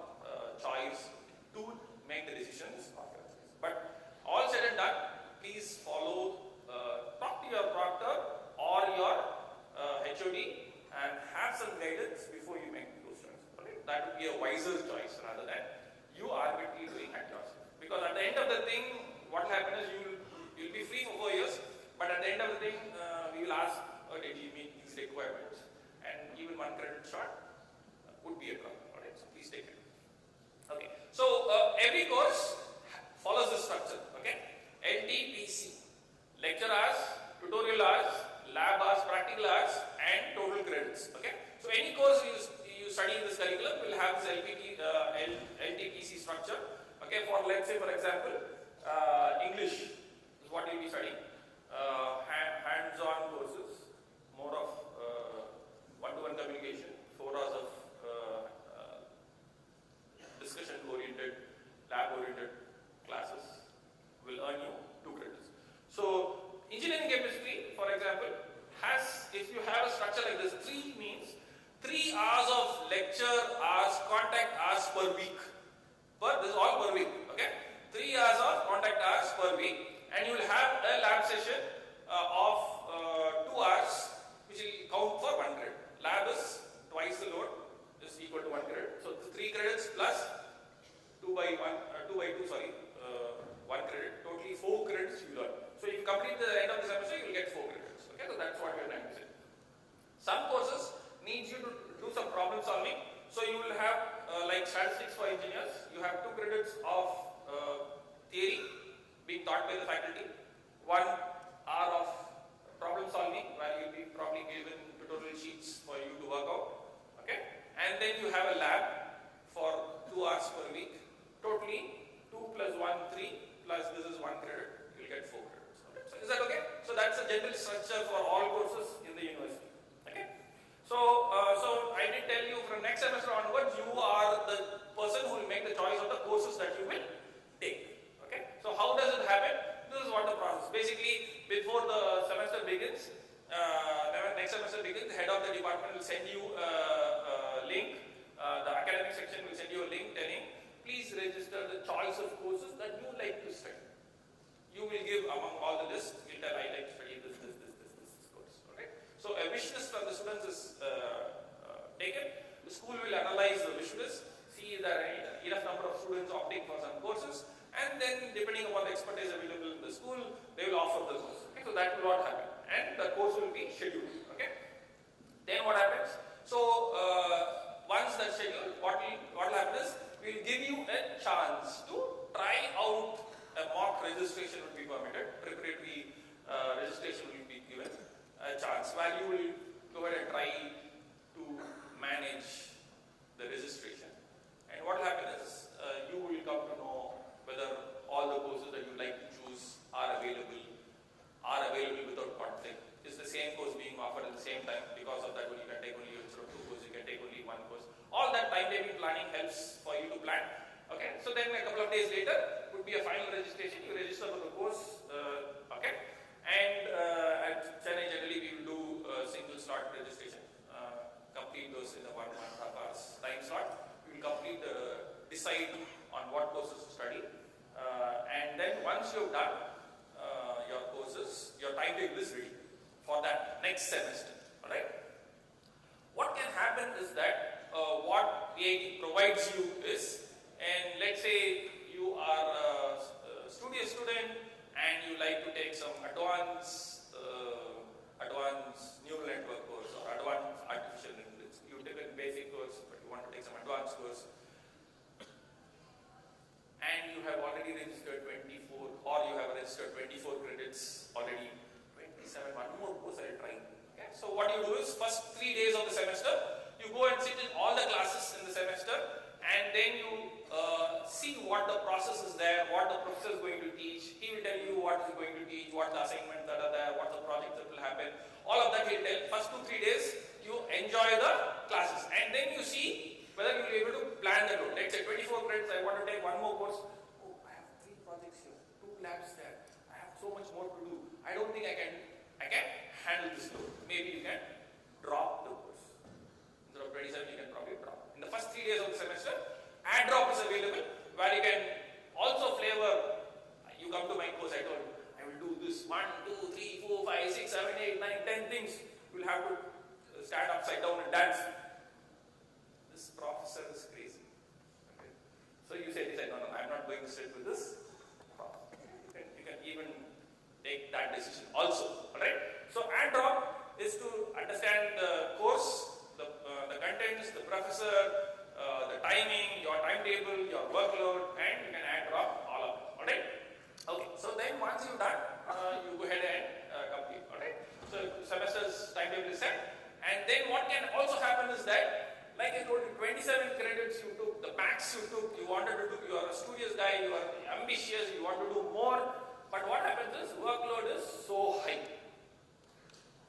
You try your best, but at the end of the semester, first exam, after 1 month, you feel the pressure. You decide, this is one too much, and you want to drop the course. So after first examination, after the first continuous assessment test, CAT 1, if you drop the course, okay, that would also be possible. One course, whatever course you want to drop, you can drop, but not less than 16 credits per semester. Okay, then what will happen is that course will come in your grade sheet as W, withdrawn. You withdrew from the course midway. It will be there in your grade sheet, but it will not be counted for your CGPA. So, but the next time you try to register again, you will be asked to pay some course fees, about 6,000 rupees, and then you can register. But it will not be counted as CGPA, it's not counted as fail, so that's one possibility. So basically we are giving you more flexibility to decide even much later, so that way it doesn't affect your grade. Alright? So this would be something, your timetable. All the green slots are where you are engaged, you have classes. Alright? Like this guy, if you see this student has all this one L1, L2. Okay? That's L is generally for the labs. Alright? So lab slot L1 and L2. So this guy has done his labs. He's got a lab here and a lab here. Triple lab and CSC lab. Then he has an English lab. Okay? So these are all, he's doing his labs in the morning and theory in the afternoon. Okay? So if you look at this, you will know that this is called the slot timetable. A1. So if you look at this case, let's say this course, okay, A2. Alright? So you have an A2 here, you have an A2 here, and you will have a TA2 here. Triple E 101, Triple E 101, Triple E 101, which means that you have the course Triple E 101 on Monday 2 o'clock, Tuesday, this is Wednesday 2:55, and on Friday 3:50. Alright? So that's how the slot timetable goes. A1, so a course will be scheduled in a slot. Alright? This is called a slot timetable. Courses will be scheduled on A2 slot, B2 slot, C2 slot, E2 slot. Okay, in this case, A2 slot he's got triple E, C2 slot he's got chemistry, and then E2 slot he's got English. Okay, so like that, courses are selected allotted in slots. So that's a slot timetable that we will follow throughout the semester. And in this place itself you have this A2 slot, Triple E 101 course. It's a theory only, theory course, ETH is there. It is in AB4 building in room number 605. Okay? So that's what it says. So all that information, which room, which building, where, everything is there in your. So that's for you today. Okay? Then every course has its mandatory components. Continuous assessment tests. Alright? There will be 2 continuous assessment tests. CAT, we call it CAT, continuous assessment test 1 and 2, approximately 25 days apart. Then you have the end semester exam. Alright? So 2 continuous assessment tests and 1 end semester exam are the 3 written exam components in the class. Okay? Then you have assignments. Every course will have some assignments. It could be assignments which we currently call it as challenging assignments and mini projects. Challenging assignments and mini projects. So the assignments, the faculty in coordination with the student will decide, of course, in coordination with other professors in the department, they will decide this course will have this challenging assignment, or they can do this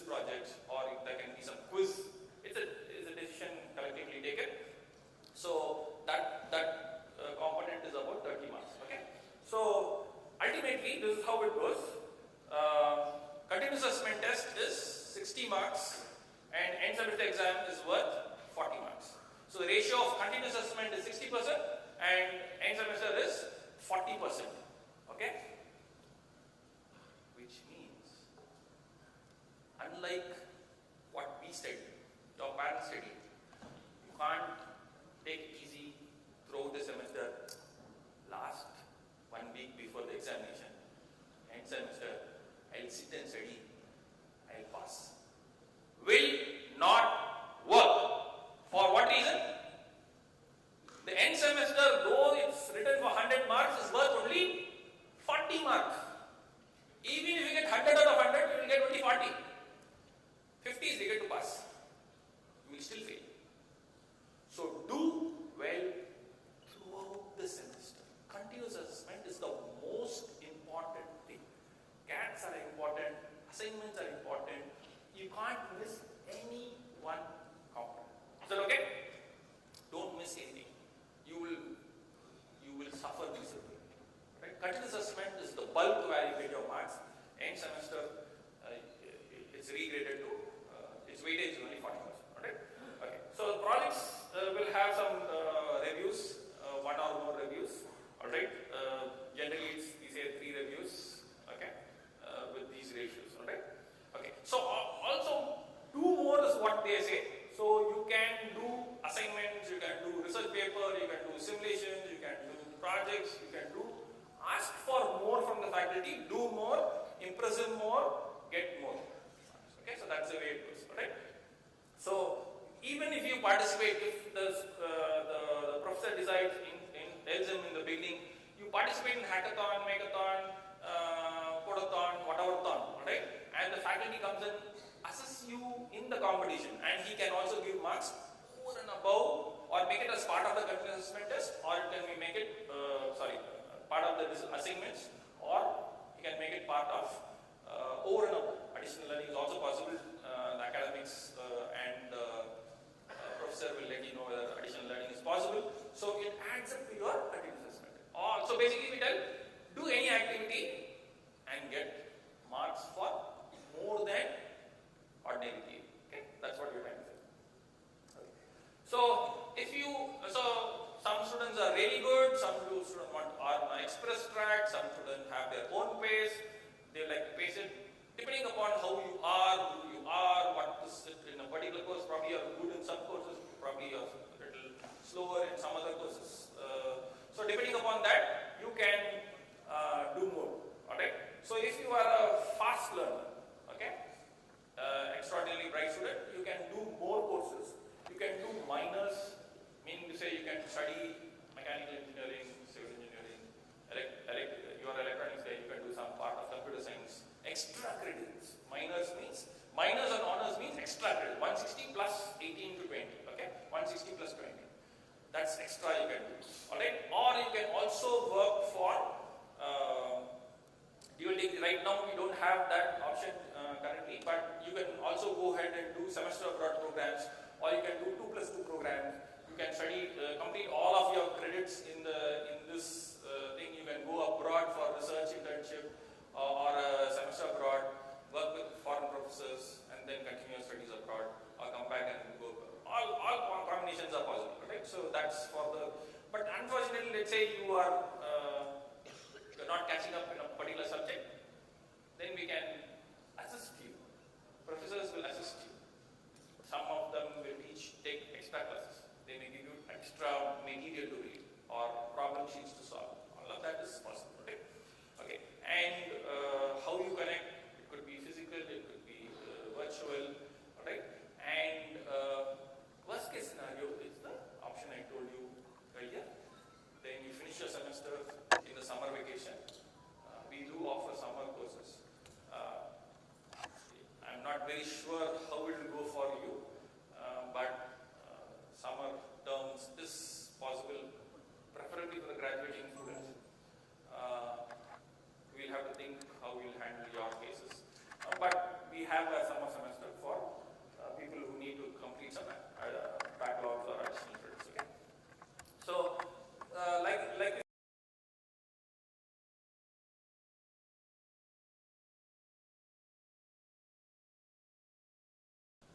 50 marks, its weightage is 15%.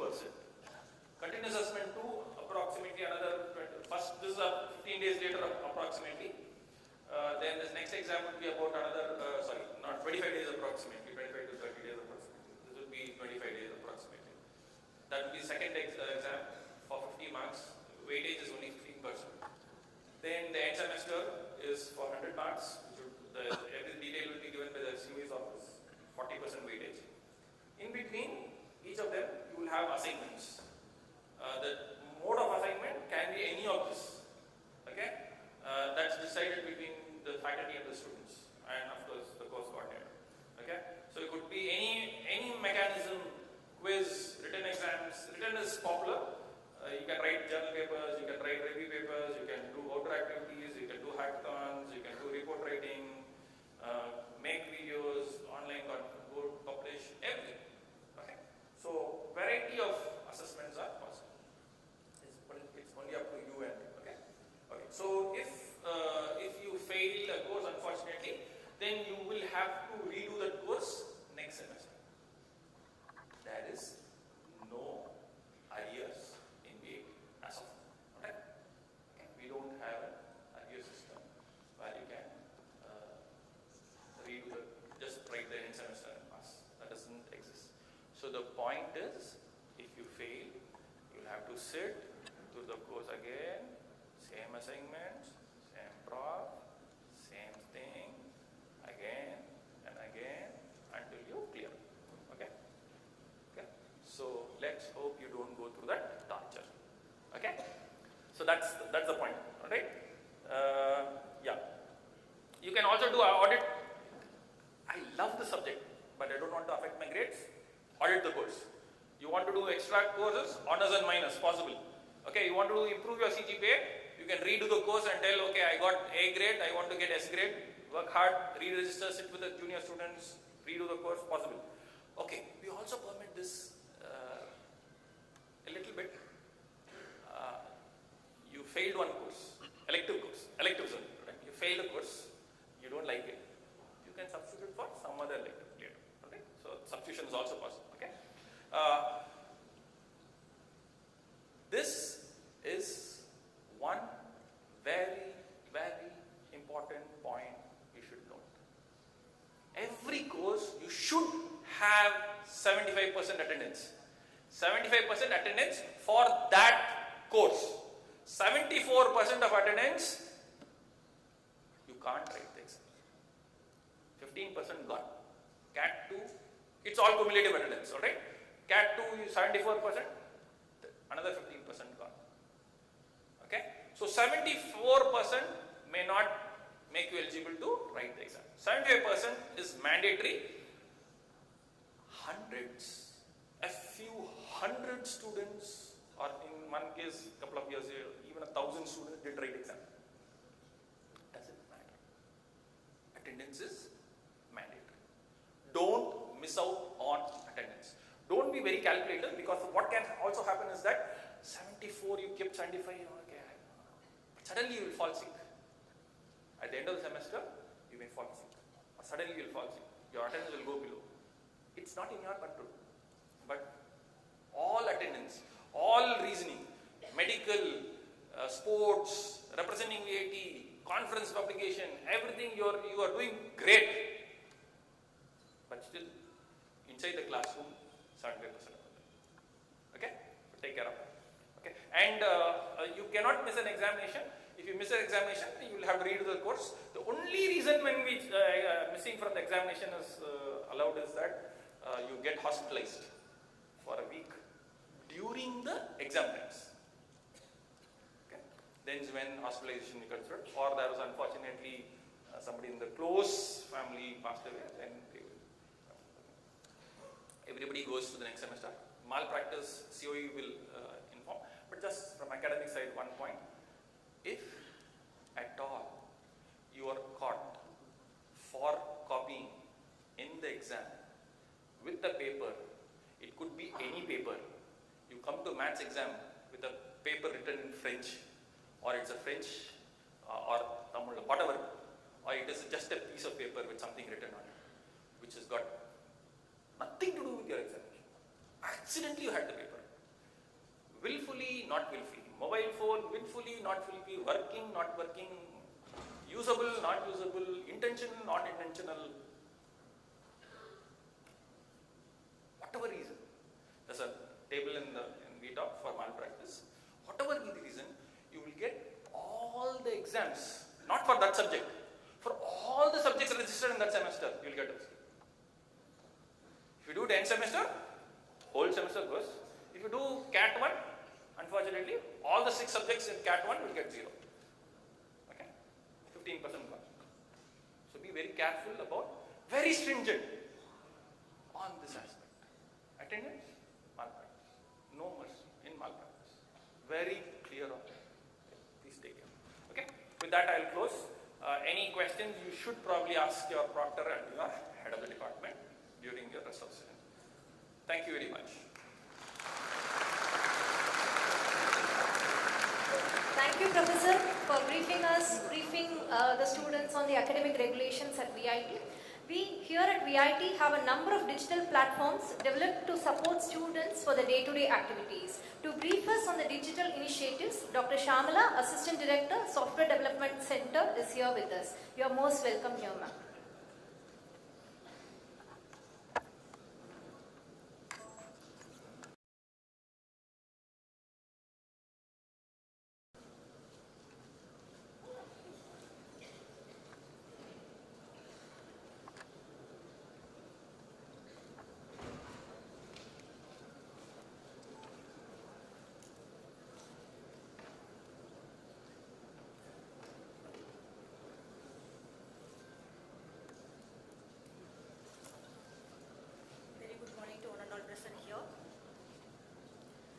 I would like to introduce the digital way out the life is going on in the VIT. Okay.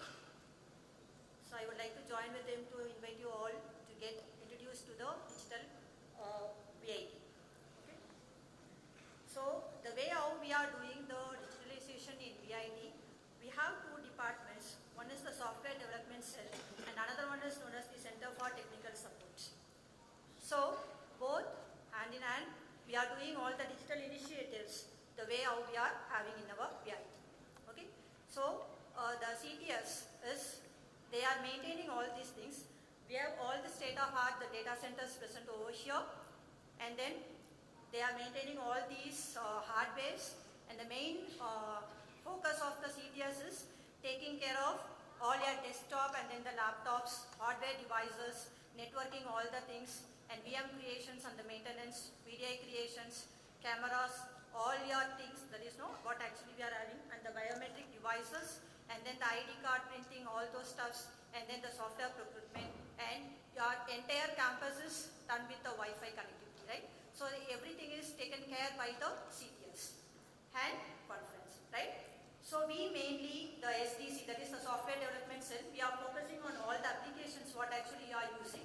So we are the SDC, we are maintaining all these kind of the applications and then the projects and then the products, and each has all these of the things, and all of you already know the websites, what actually we are using. And VTOP, you should know the VTOP, it is very, very important for your life inside the VIT.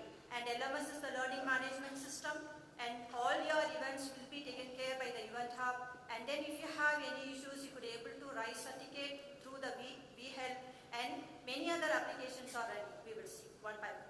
So the VTOP, actually this is one of the main product that actually which is running inside the VIT to make your life so smooth, right? So it is offering so many applications, that is so many services. Actually your admissions, academics, finance, hostels, proctor, meeting, all those things, extracurricular and examinations internal. Not only that, also it is offering all your asset management, biometrics, estates, ID cards, IPR. So all these things are taken care by the VTOP. Okay. So to get into the VTOP, right? So I think it is taking care of all these registrations, result processing, admissions, payment, hostel booking, degree, grade sheet printing, all those things. So before that, all of you might have seen this, to do your fresher portal, right? So in this fresher portal, you might have been taken your name or the application number, password, and then the email address to process, right? And then, so once even your fee payment might have gone through this. So to get your VTOP credentials, right? So the first and the foremost thing is you have to upload your anti-ragging affidavit, right? So once you have uploaded that thing, you will be getting, after successfully updated, you will be getting a VTOP login credentials will be created for you, right? So if you have not done your affidavit uploading so far, even if you have lost, then you can't go for your EPT tomorrow, right? So finish that process. It is very, very important that you have to upload this anti-ragging form, right? It is very, very important, okay? So once you have completed that, you will be getting one OTP sent to you. So you will be getting your login credentials, VTOP login credentials, and it will redirect you to that particular code for the first time. Later on that you can go with the VTOP, right? Okay. So once you have entered into your VTOP through your credentials, okay, so that portal will look like this one, okay. You will be having the option student, employee, parent, and then the alumni. So even though you have gone out of this campus, you will be having the access to your alumni account, right? Okay. So once if you have login into the student, right, you will be having this kind of a menu where all the services are given over, right? So where in my info, okay, so inside your my info you could able to get all the details, that is all the credentials what is going to get. Even your EPT credentials you could able to check over there, right? Okay. So in that, say for example, who is your proctor? Okay, so who has assigned to you as a proctor, and then inside your my info you could able to see your profile, all your credentials, and then the proctor details, all those things you could able to get, right? And this is the credentials. So once you have logged in properly to your VTOP credentials, I think you could able to see your Gmail. Gmail will be created on your account, right? Your name along with your registration number, you will be getting your Gmail with the default password, right? Once you get into that, you could able to change your password later point, right? But it will give you the first time login. Credentials will be listed over there inside the Gmail. Many of the students, once after you get your LMS is your learning management system, I will come to that. So after that also, you people will not change your password, right? Every time whenever you have to get into the LMS, no? Most of the time the lab exams, the FAT exam will be conducted on LMS. In that case, even inside that lab, you may be going and searching your credentials to log in. So once you get the credentials first time, please change your password of your familiar, right? Because all these are the numbering or some other thing you couldn't remember that, right? Okay, change your password once you get.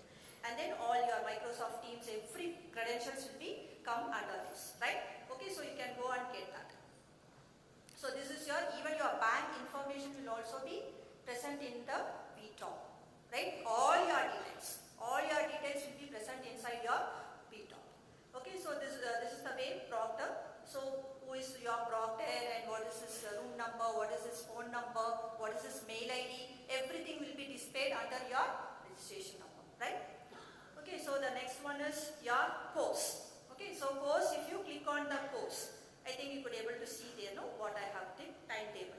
So if you click on your timetable, what are all the courses you have registered, under whom you have registered, the faculty information, and then when you have registered, and your timetable will be visible to you, right, inside the top. Okay, so you could able to check and what is the room number and which block you have to go for that particular course, because the courses will happen in different blocks, right? So you have to check for some time, and then later you will be familiar with that, right? So the next one is, what are all the courses you have done in this exam schedule? So your CAT exam, CAT 2 exam, FAT exam, all the schedules will be visible in the thing. So under the exam schedule, you could able to see what is the time and where it is happening, which classroom, what will be your seat number, right? Where you have to go. All those things, details will be present over there. And even you can check your results, right? Your CAT marks, FAT marks, everything you could able to check under the result, where you could able to see the grade, right? So using this, and what is your CGPA or GPA, everything you could able to see over there, right? And then, so this is your transport registration. So if you have coming to the college bus, then all your transport detailing, all those things, the transport is maintaining their own finding thing kind of a thing, okay? So where your bus is there and other kind of stuff, you could able to get in there. Okay, so the transport registration, from where you want to come, all those things, how many seats are available, all those things are present over here. And then even for getting a bona fide certificate for any other purpose, whether you are going for any other internship or any other higher studies or whatever, if you want to get a bona fide certificate, no need to wander here and there between the departments, right? Just you have to register, that is you have to give for what reason you want the bona fide certificate, right? So if you give that and click on into the VTOP, there will be some authorization process, whether we could able to provide you with a bona fide certificate, whether the reason is valid or not. So the authorization will be approved, and then you could able to download your bona fide certificate from the VTOP itself, right? So all these things are easiest process what they made to make your life so smooth inside the campus.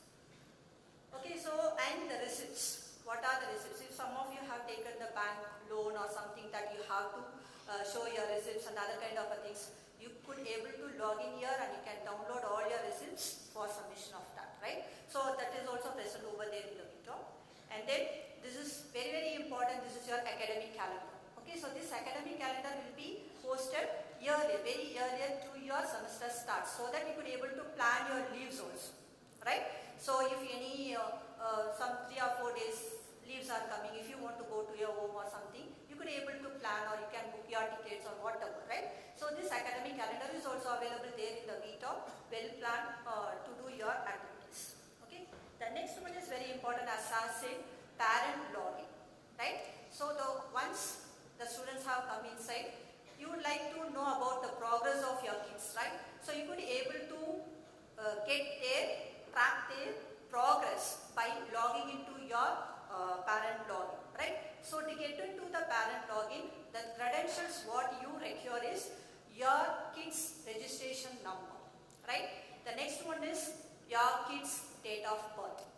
The third one is either the mobile number or the email ID. And then if you give the captcha, you could able to sign in as a parent.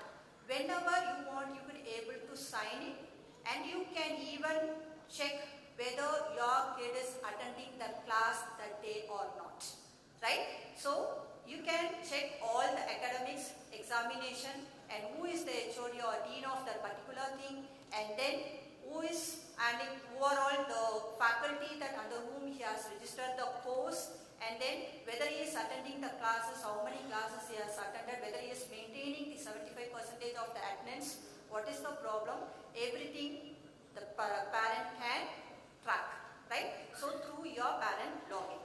And then even you can see the proctor's detail, and then the exams schedule, grades, marks, everything semester wise you could able to track. And even you can talk to the proctor.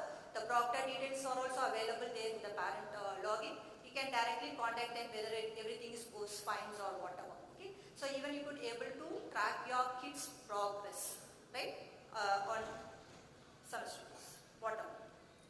Okay. So these are the things, and even it is also available. The payment receipts, everything is there. Apart from this initiatives, we have the mobile applications also, right? So you could able to download the mobile applications for your VTOP and all other things. But the point here is it is available in the Play Store, but the thing is VIT is for Bengaluru.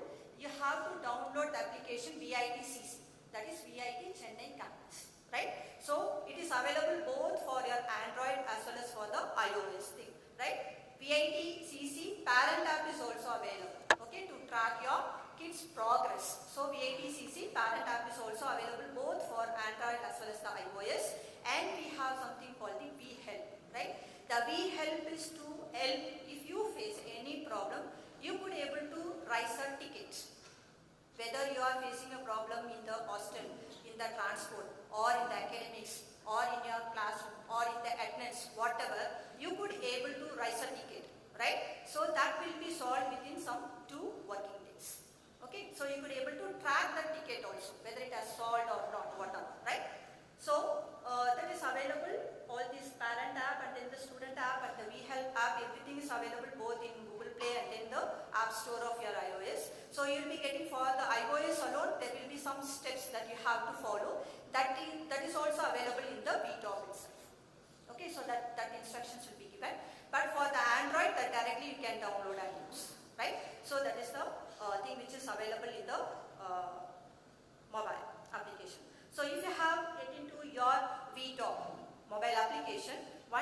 have login through your credentials, you could able to track your attendance dashboards, and then you could able to see the academics, proctor details, common, whatever which is available in the VTOP normal application, right? You could able to see in the mobile app also. Okay, so all your receipts, CGPA details, grade, use, everything, whatever you are seeing there, no, you could able to track it, right? So apart from this, for freshers, a new thing has been introduced, that is the Pathfinder, right? So you may be thinking, no, which blog and which is there, where it is, all those things. We have something called the Pathfinder. If you choose the building, then it can show you the way how you can go and how many time it will be taking, like the way how you are getting the Google map, right? So you could able to use this Pathfinder to find out the path between the campus, right? So this is another one thing. Okay, the next one is the LMS. LMS is the learning management system. So this learning management system, where the faculty will post all the materials, right? All the courses, whatever they are taking, the PPT materials, books, everything is available here, right? So for this also you will be getting the credentials. And sometimes they will be conducting the quiz using the LMS. They will be conducting the lab exams using the LMS, right? For each and everything you require your credentials. Okay, so that is very, very important. So it will be created for you. So you can get into that particular thing. You will be getting a pop-up like this, the semester. If you click onto that semester, you could able to get all the details, right? You can download all those things, everything is available. Okay, and already website, you people might have seen that, no? This is the induction program. So if you go on, the site is coming, right? The page is coming. So in that page, if you go and click on to the induction program, where you will be getting all the details about your EPT, when it is scheduled, in which block it is scheduled, what is the time, and who is your proctor, when the proctor meeting is scheduled, all those things are available there in the induction program schedule, right? So this is the way I think you people might have seen, no? That thing is going on, where if you click, you will be getting all the details over there, right? So this is the VL, where you could able to raise a ticket, right? So if you get into that through your VTOP credentials, here most of the things, the applications, the credentials, 80% of the credentials are the same credentials, right? So only your LMS credentials and then the other things are changed. Once you have the VTOP credentials, then you could able to access many of the services, right, over here. So once you have get into the VL, so it will be giving you a list of things where you are facing the problem, right? So whether it is in the academics, or it is in the admission, or in the COE, or in the hostel. So you can click on to that particular option, and then you can raise ticket for what you have the problem, right? Then automatically it will be assigned to the concerned people, and they will solve it in 2 working days, right? So that is the procedure what actually we are following over here, right? Anything, whatever, water coolers or whatever problem you are facing, that you could able to do over here in the behind. So how actually we are doing all these things? We are using, these are the techniques that like the industry standard state-of-the-art techniques, and most of the services what we have shown is the contribution by the students, right? So SVC is always welcoming you to contribute the code. So part of the codes, what each and every services we have integrated here, it's contributed by the students like you, right? Okay. So in that way, I am happy, and I am welcoming you all to give your initiatives and give your ideas. Okay. And one thing you have to remember always, right? Keep your friend as close as possible, but never ever share your password. Okay. So if you give your password, if something goes wrong, then protecting that is very, very difficult. Okay. So always keep your credential, because you know that VTOP credential is very, very important. If someone knows your credential, they knows everything about it. Okay. So the instance, if by chance if you are giving your thing, even your friend, I don't know whether if he is going to be your enemy, you could able to delete your post what you have registered. Getting the point, right? So keep your password so safe. That is for the security purpose. By chance if you think that it is somehow it is compromised, then please change your password and keep it for you only. Okay, but keep your friends as close as possible, right? Okay, so that is very, very important for the security purposes. That's all.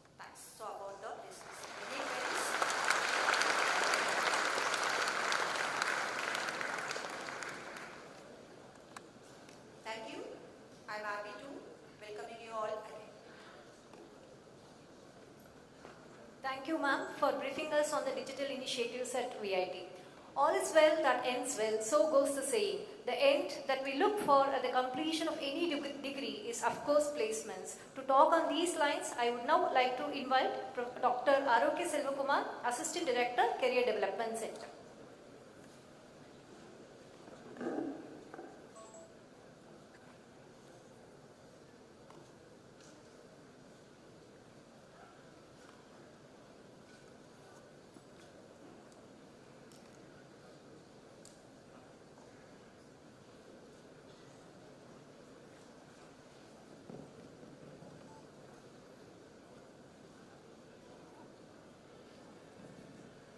So very good afternoon, one and all present here.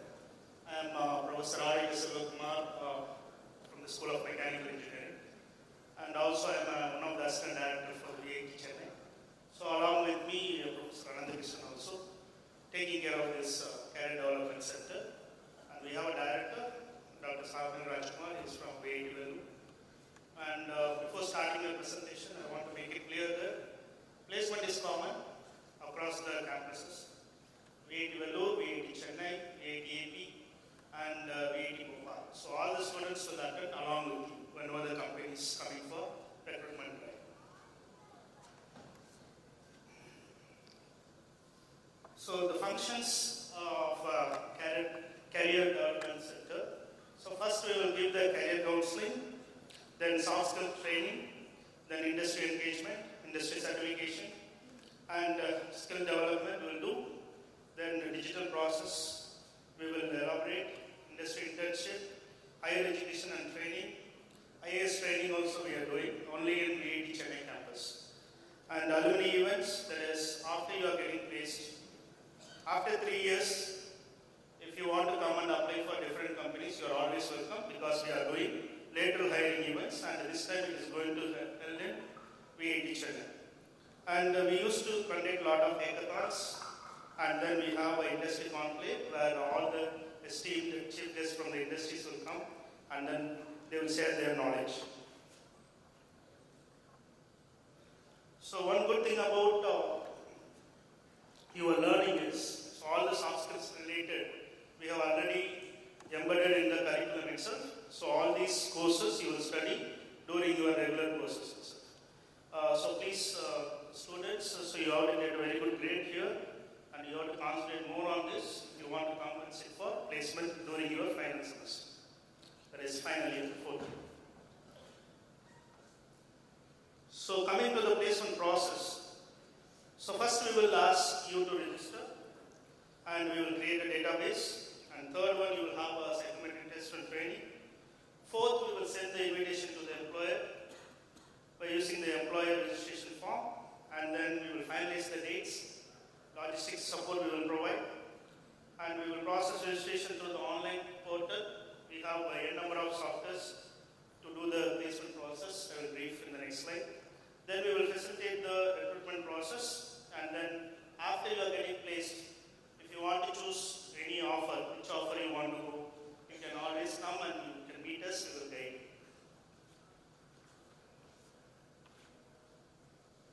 So these are the softwares you are going to use, otherwise I can say app, for the placement process. So job prep, decoder, Boregowda, Neopad, DAB, and etc. All these things are having individual functions where you can register, you can develop your CV, and then you can take a lot of tests and training. All these things are there, so you can make use of this when you are coming in the third year. So before that also, if you are interested, you can use this digitalized placement process. So coming to the next one, it's quite interesting for you. There is a placement category. So we will start the placement process, otherwise you can say it as a calendar. We will start from June. For example, you will come for the placement process during June 2029, I think so. That's the thing, right? June 2029, otherwise June 2028 you will come. So when you are coming at that time, so you should have a lot of companies in waiting list. Every year we are getting minimum 1,000 companies visiting our campuses. So first one will start with MTech internship. Next one is super dream companies. So super dream companies means the per annum. Okay, we will generally call them in July to August. Then we will call IT service companies from September. Then dream companies in the sense you are from electronics background, so electronics related companies, mechanical, electrical related companies we will call. And then dream companies core, that is the thing, August to May. Next one is all other companies till next May we will call. For example, this year we started in June 2025 and we are going to end the placement process in May 2026. So it is 24/7, that means I want to say all the 12 months placement process will be there. Okay. So further in detail, so when you are coming in the third year, at the end of the third year, maybe during the 6th semester, so you will do the registration, and February to March you will have a training, and July to August you will have Super Dream and Dream campus recruitment. September you will have IT services companies. September to December Super Dream campus recruitments will be there, and January to May all the categories campus recruitment. So these are some of the facilities what we have in VIT Chennai. So you are sitting in MG auditorium where mass recruitment will happen. That is around 2,500 students will come for placement in this hall itself. And then maximum recruitment process, TCS, cognizant will happen here itself. Okay. And we have enough interview panels and conference rooms, online test labs, and also we have a placement office in academic block 2. And other facilities you can see in the slide. Apart from that, we are helping in job profiles also. So consulting, information technology, fintech, data analytics, product development, business development, production, hardware, engineering, all these things you can make use of it and you can make your job profile much better. So coming to the current year record about VIT Chennai 2025 placement. So we got 3256 unique offers and 1638 regular offers, 923 dream offers, and marquee offers 211, and super dream offers 1044. So marquee offers is the companies which are paying more than 20 lakhs per annum. Super dream companies means you know that more than 10 lakhs per annum. So the total offers in VIT Chennai alone is 3605 offers we got till 9th May 2025. Still the placement process is going on. This number may increase more than 4,000 soon. So the companies which are visiting us regularly, these are some of the super dream companies. So if you want to say some of them, maybe I can say in the forthcoming slides. IT service companies and product-based companies. So any guesses how many companies this year they visited VIT campuses? Anyone? Anyone? How many companies visited VIT campuses?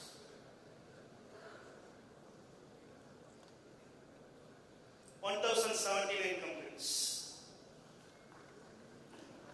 And we have crossed totally. Any guesses? How many offers? Chennai alone 3,600. 4 campuses we are having. Totally how many offers we got in India? Okay, 11,500 offers till now. Still it is counting. So coming to the next one, industry certifications. So the students are interested in developing, as like morning this alumni said. So you can do a lot of industry certifications. So these things will help you to get placed in these companies. So these things when you are coming to the second year, third year, you will circulate a mail. So you can go through these industry certifications and you can do it. So when the company comes, if they need you and if you are specialized in this area, so you will be the front runner for getting the placements. So coming to the next one, these are some of the companies visited, 4 companies visited for internship. And these are some of the companies visited for placement. So any guesses? You are electronics engineering, I think, right? Electronics.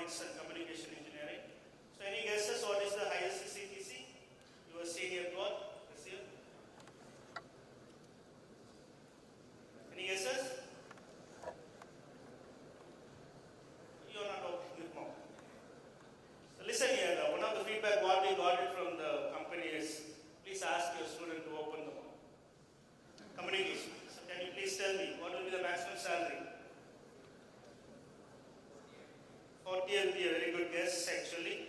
But actually your senior got from Amazon 55 lakhs per annum.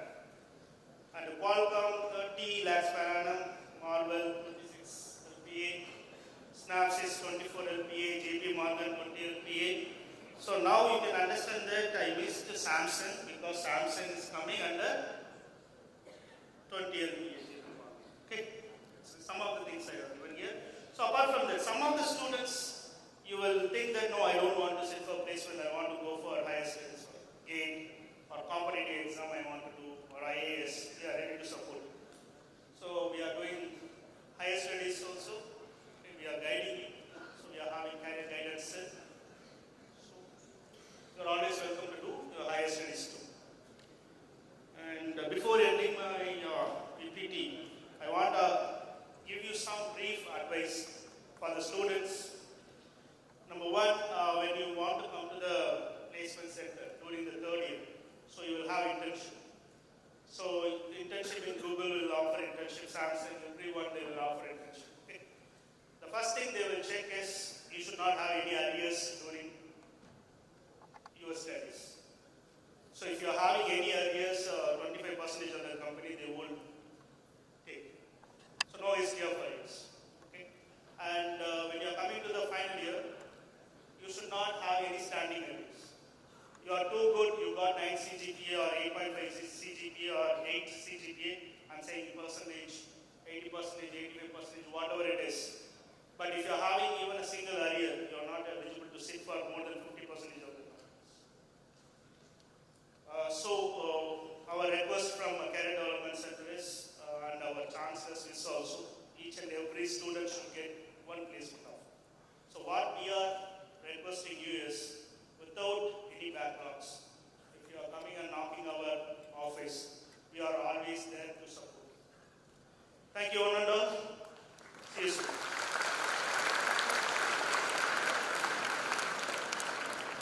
Thank you, Professor, for highlighting on the Guinness placement record of VIT. Now, let's hear from Dr. Subaji, Director, Global Engagement, on the global opportunities that VIT provides.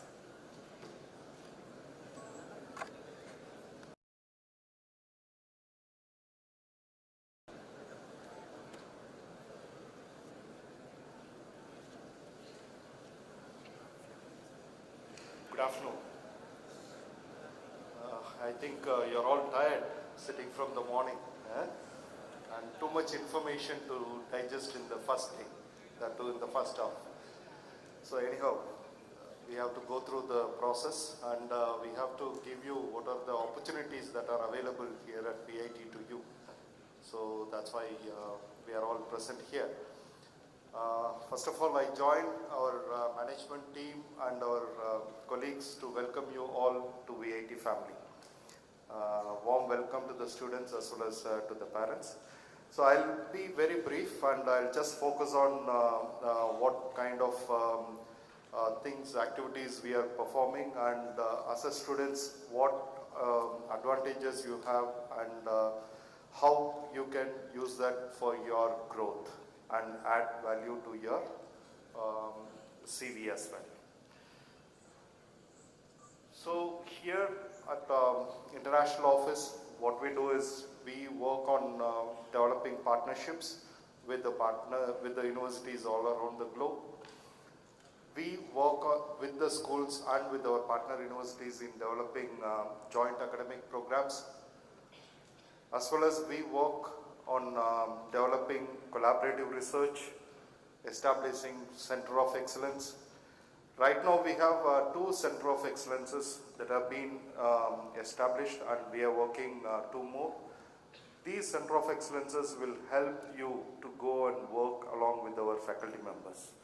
So it will give you an opportunity to learn and see what the latest research happens, because it is in collaboration with the researchers as well as professors abroad. And next one is student exchange, international student admission, and faculty exchange. Excuse me.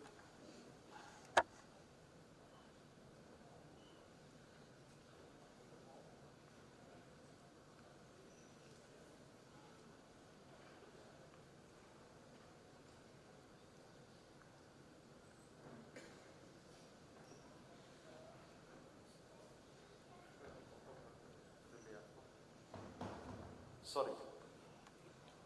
So we focus our internationalization process in developing our curriculum and also bringing in faculty and also giving flexibility on our assessment and evaluation process. So this one helps when you are going on a semester exchange program and also going for a dual degree or joint degree programs.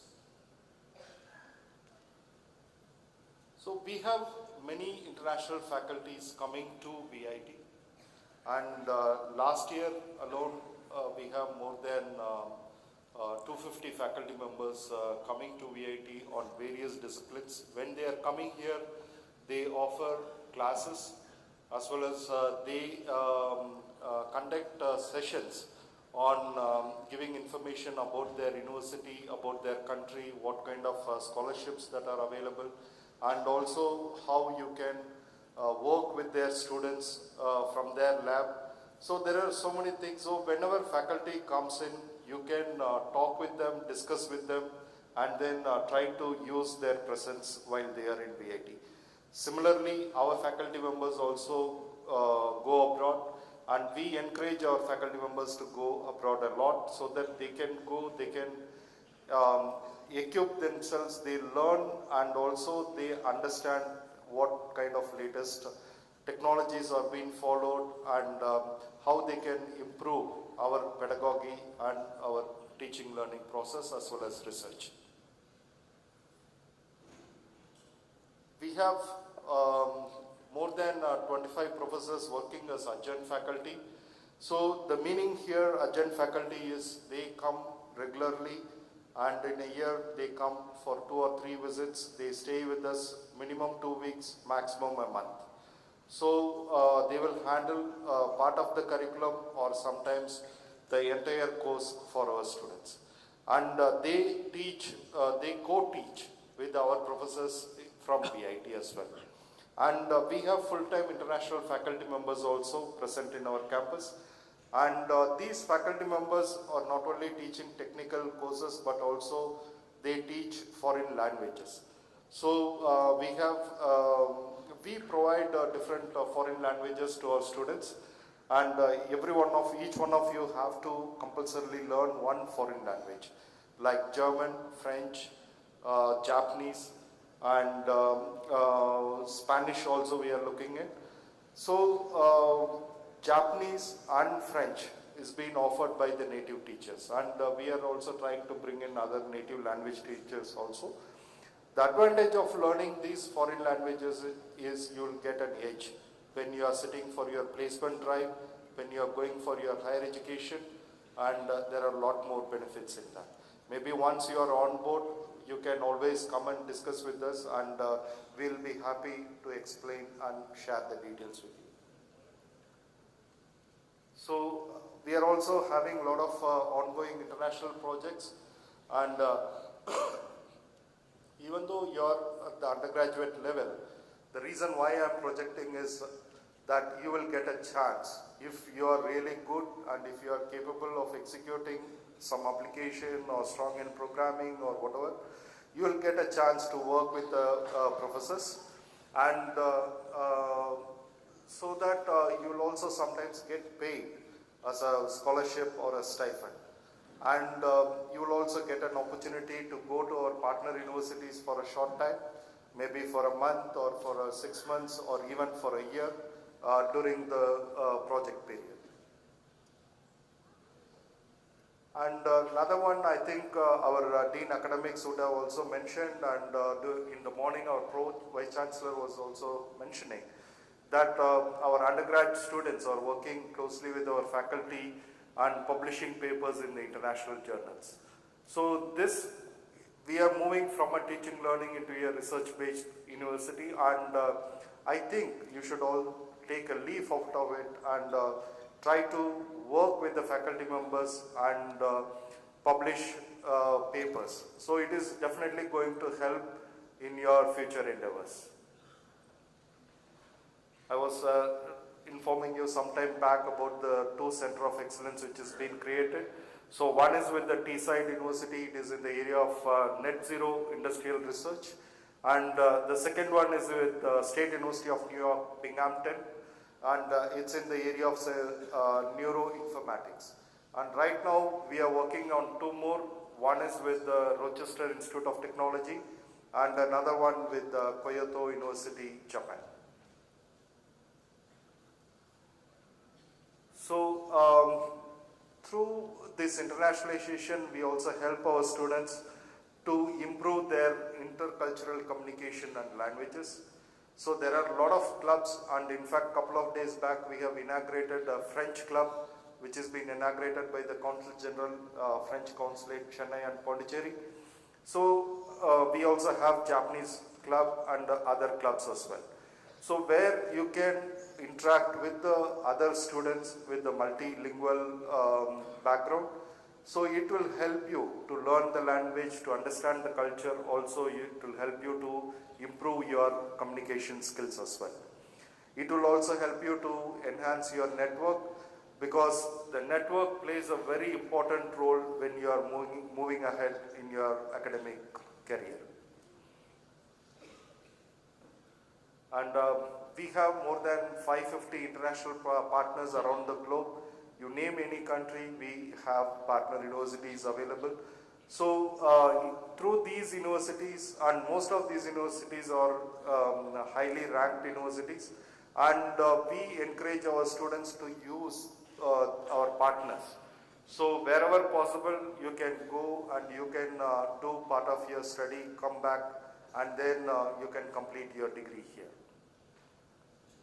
We have right now close to 300 international students, and we keep on improving this number. And this year again, we are having more than 150 students joining our campus. So you can, year on year, the numbers are increasing, and you can get an opportunity to also mingle with these international students as well. And on exchange program aspect, we have a lot of incoming international students and also our students going outside. So when our students going outside, they go for different purposes. They go for short-term internship, short-term immersion programs, and also for a semester exchange, and even for 1 year semester exchange program. For the semester abroad program, we are also providing scholarship, and for which VAT has allocated 50 lakhs as a scholarship fund, which will be dispersed to the students who are going under semester abroad program. And it will be, we have certain criteria fixed up, so which we will have a separate info session on that for you. So this is the one which I was telling. So under semester abroad program, students will go on capstone project, international credit transfer, and also they do international credit transfer plus capstone project as well. So as an undergraduate student, you can go for a minimum of 3 to 5 months. That is for a 1 semester period. So during this time, you can either study courses, or you can carry out your project work in the research lab there. So for any activity before you proceed, we request you to discuss with your HODs and then with the international office, so that with their guidance you can choose the university and the courses what you want to study. Because if you are working on your own, sometimes when you come back, you will have the difficulty in recognizing your credits here. So these are some of the students who have gone on semester abroad program, and our students are going to very good universities like Harvard Medical School, MIT, and Singapore, Nanyang, ANU, which is one of the highly ranked university in Australia, and also to other universities as well across the globe.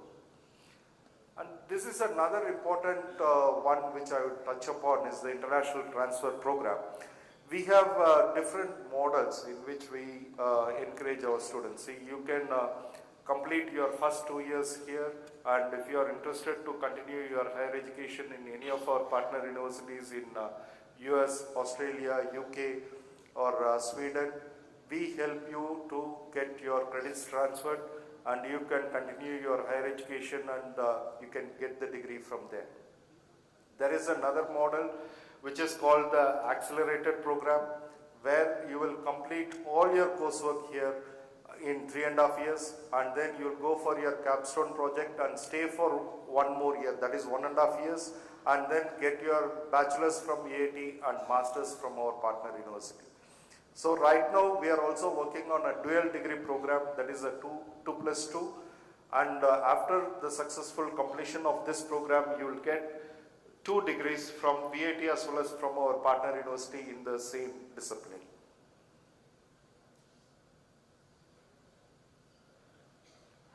So these are some of the universities in which we have the international transfer program arrangement. So this is in Australia,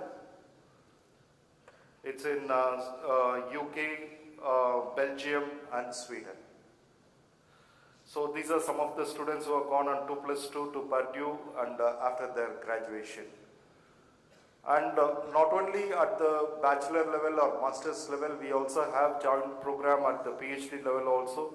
And right now, 4 of our research scholars are doing joint PhD at Deakin University, Australia, and they have all been provided scholarship by the Australian government. So we also conduct short-term courses for the international students who are coming to VIT. So these short-term courses, when we are offering, we also encourage our students to be part of this team. And every year we are getting students coming from Malaysia, Australia, and starting next month we are going to get 2 groups of students coming from Japan as well. So we will be here for a week to maximum of 2 weeks. And regularly we conduct international events at our campus with the foreign faculty. And this is one of the very important event, that is VIT RIT. So in which we had 40 professors from RIT University coming here, and this is the first time where so many professors coming from a single university to any university abroad. And it was a very big delegation in which we have signed more than 10 MOUs, and one is the one to create the Center of Excellence. And another important event that we conduct here at Chennai campus is the Higher Education Fair. So we invite the partner universities from all around the globe. We ask them to come here and then put up a stall, be present here and give information to the students on the higher education opportunities, not only in their universities but also in the country. So we invite the representatives from the consulates as well. So they will be here to provide information on the scholarship and other opportunities. So these are some of the events in which our students are participating all around the globe, and we encourage them and we provide them wherever possible the financial support to go and participate. And our students have won a lot of awards globally. And this is another case that I would like to inform you that one Disha Parsu, she is a second year BTech computer science student in AA and ML. She has secured a scholarship to a tune of $1 lakh to pursue her 3rd year in US in North Carolina University. She competed with almost 4,000 students around the globe, and 4 students were offered this scholarship from India, 2 from IIT Chennai, and another one is this one.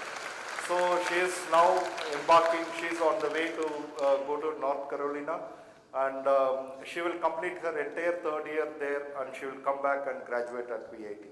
So I have just listed, there is another student who is going to France with a scholarship, but not to this amount, but she is also getting scholarship for her internship there. So we continuously try to create opportunities for our students to wherever possible. So we request you to use these opportunities and then get benefit out of it. So I think the best way is to take the right step. And I think you have taken the right step to come to VIT. And we look forward to work with you, guide you, and help you to build your career in a better way. So thank you for the opportunity, and we welcome you all again to VIT. And anytime for any guidance, you can approach us. And we have Dr. Monica. She's from your school. She's the Deputy Director of International Relations, also Professor in School of Electronics and Communication Engineering. And if there are any NRI, OCA or foreign candidate, we have another person from my office. He's Mr. Sandeep Christie. So any NRI, foreign or OCA parents or candidates present here, I request you to kindly contact him and provide all your details. So he will be your one point of contact, and for any assistance or support, you can always approach him, and we are also here to help you as well. Thank you for the opportunity, and look forward to seeing you. Thank you. Thank you, Professor. To brief us on the examinations and evaluation system, I now invite Dr. Vetrivelan, Deputy Controller of Examinations.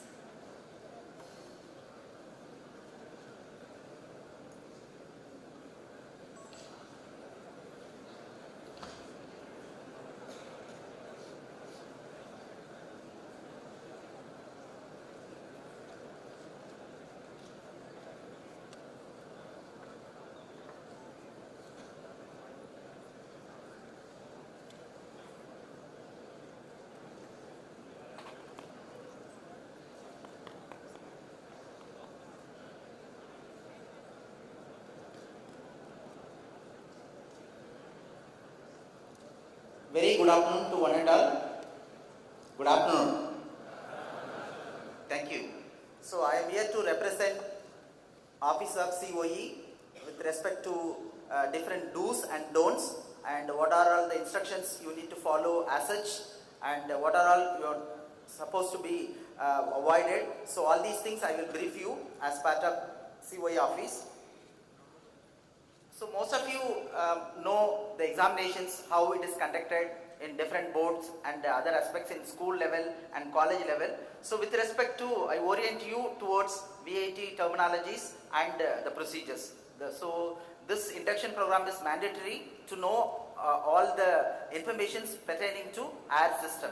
So even though you know how the examination schedule and other aspects, it is mandatory for you to attend and know all the informations. So especially our office is responsible in terms of scheduling the exams as per the slot order, instructions communicated through email, and passing criterion for every course. It's not that same for all courses. There are different course categories. The previous speaker, Dean Academies, would have briefed you. There are different categories of the courses, likely theory only courses, lab only courses, project only courses, embedded courses. So every course type has got different passing criterion. I am here to brief you, and how the grades are arrived, and how the CGPA is computed. So what are all the different services offered by our office. So I am here to brief you about this. As I mentioned to you, all the informations will be communicated to you through your VIT email ID. I would request you to regularly check your VIT email ID. So it's not that circular will be communicated to your classroom or will be put up in the notice board. All these things is not the usual practice. So you need to regularly check your email. Whatever we have been communicating, all the offices will communicate to you through email. So kindly check your email regularly. In addition to your VIT email, we have a beta platform. So there are certain common informations made available in Spotlight. There is an area in Beta Blogging, Spotlight, Academics tab, COE tab. So under the every appropriate tabs, the common information is made available. You need to go through and follow as such. With respect to exams, as I mentioned to you, as like other universities, we also have internal examinations and final examinations. So here internal examination is known as continuous assessment test. In short, we use the term CAM. whereas end semester examination is known as final assessment test. In short, we use the term FAT. So continuous exams is scheduled by Dean of Academics Office. So for that also you should have an adequate attendance percentage. So there are roughly 15 weeks in a semester. End of the 5th week you will have a CAT 1, end of the 10th week you will have a CAT 2, and end of the 15th week you will have a final assessment test. So for every exams, whatever I am telling you, you should have a adequate attendance 75% and above to write for all these exams. So even 74.999 is declared as debarred only. There is no round up procedure. Please make note of this.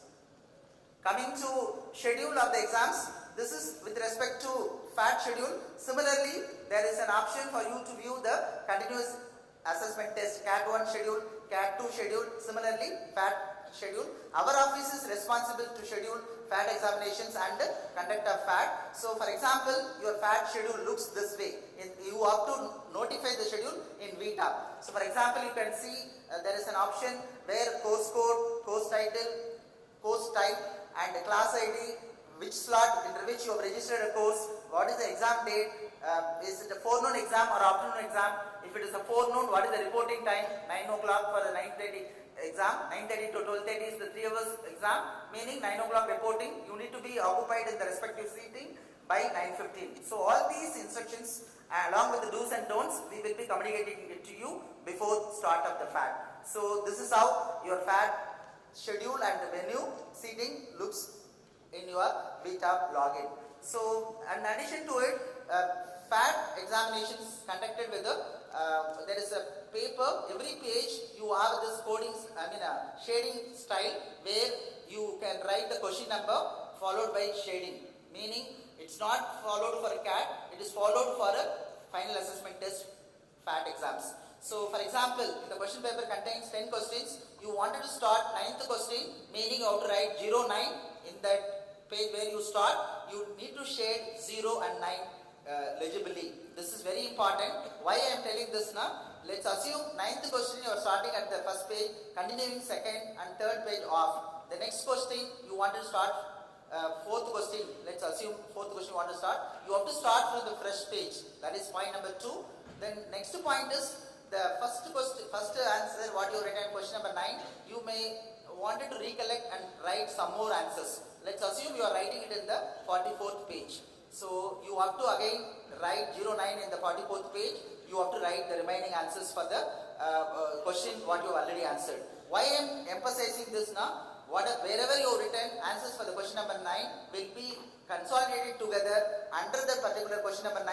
It will be made available to the faculty. They will be able to evaluate without missing it. So this is followed for FAT exams. You need to follow this kind of writing question number and shading as such, whatever I mentioned to you.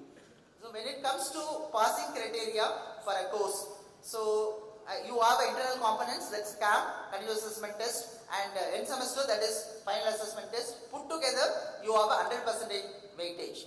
How much percentage weightage is given for CAM? 60%. How 60% is arrived? CAT 1, 15%, CAT 2, 15, put together 30%, remaining 30, how it is arrived? Assignments DA1, DA2 and DA3, or instead of DA3 quiz, or all the 3 may be tutorial, or all the 3 can be replaced with the project. They will have review 1, review 2, review 3. So nature of the course, appropriately faculty will choose the modality. Able to follow? Continuous assessment test 1 and 2 is fixed. Other 3, that is each 10 marks, 30 marks, faculty will announce you in the first day of the class itself. Appropriately they will follow. Able to follow? Yes. This is how 60% is arrived as a CAM component. What about the remaining 40%? You are going to write a FAT exam for a period of 3 hours, and whatever you score out of 100, that will be converted to 40% scale. Assuming that I have scored 80 out of 100, what is my 40% weightage? What is my 40% weightage? I have scored 80 out of 100. What is the 40% weightage? 32. So, hope you got the point right. 60% is CAM and the 40% weightage of fat is added, put together, grand total is arrived. That is, so mandatory requirement to announce passing grade is you should score 40 out of 100 in the theory fat exam. That is mandatory. Able to follow? Please make note of this. If your score is less than 40, by and large it will be classified as fail grade. Only 40 and above, system will take you for classifying the grade. Is there any pass-fail criterion for internals, that is CAM? No. There is no pass-fail criterion. As like I mentioned to you for FAT, there is no criterion for pass-fail to classify with respect to internals. There are two grading policies followed in our system. One is absolute grading, the next one is relative grading. So what is absolute grading? When absolute grading concepts is applicable.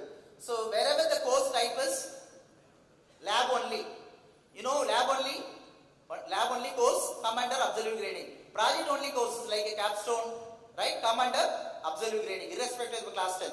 Right? These two, by default, it is absolute grading. Where the theory courses, some cases will have a absolute grading. My class strength is 10 and below. In that case also, even though it's a theory course, my class strength is only 10 and below. In that case, absolute grading. Only my class strength is 11 and above, it come under relative grading principle. So you can ask me a question, why these two categories are grading. So I have an answer for this. So I'll just tell you with respect to absolute grading. For example, as I mentioned to you, out of 100, I scored 80. How much my weightage I scored? 32. My internals out of 60, I got 58. Can you tell what is my grand total? Can you tell what is my grand total? I got out of 60, 58 is my internals. Out of 100, I scored 80. You told me the weightage is 32. 58 plus 32, how much? 90? Exactly 90. So what grade I am eligible as per this? Yes grade. This is how grading is arrived. What is the mandatory criterion to announce the performance grade? In the theory exam you must score 40 and above. Below 40, default it will be a fail grade. Able to follow? One more rule, your grand total is less than 50, still you are called as fail grade. Able to follow? Grand total. Yes. So when it comes to relative grading, we have two metrics. One is called the mean, that is denoted by, can you see the mean? Mu.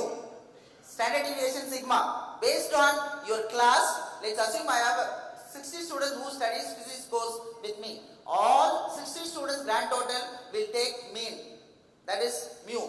Standard deviation. Based on these two metrics, we distribute the grades.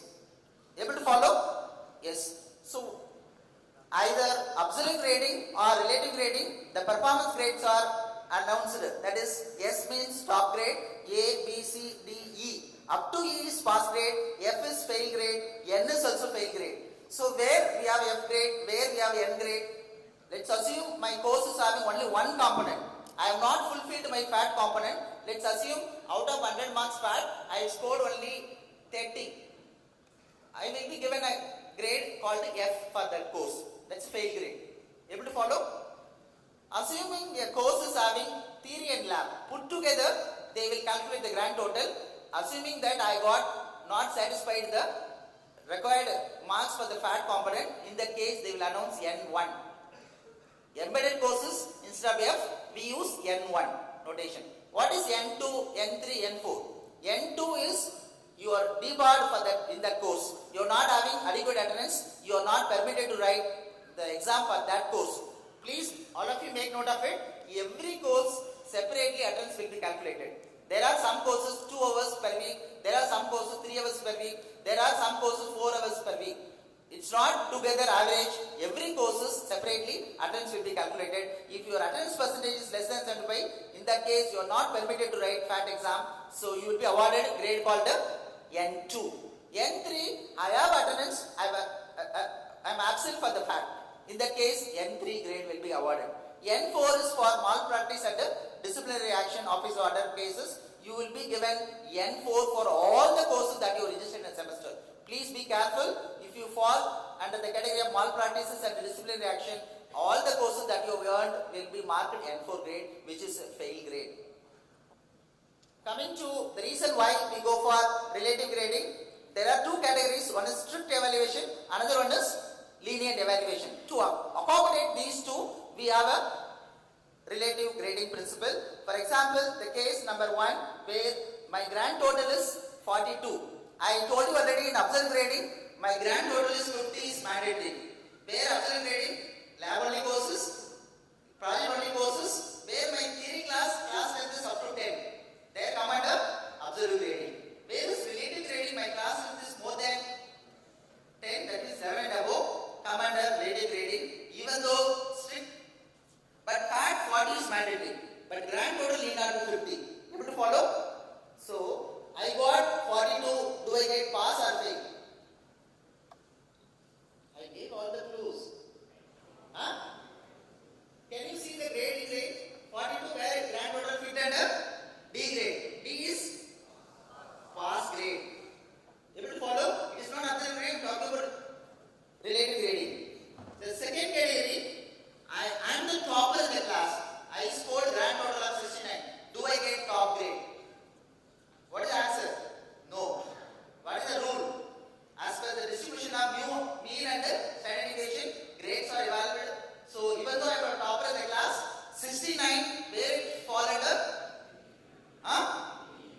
69 fall under B grade. So I will not give an S grade, I will give an only this. What is the S grade principle? Minimum grand total should have a 80 and above grand total. I am talking about relative grading, not observed grading. Somebody is telling 90 and above, that's only for observed grading. Relative grading, the rule is minimum you should have grand total 80.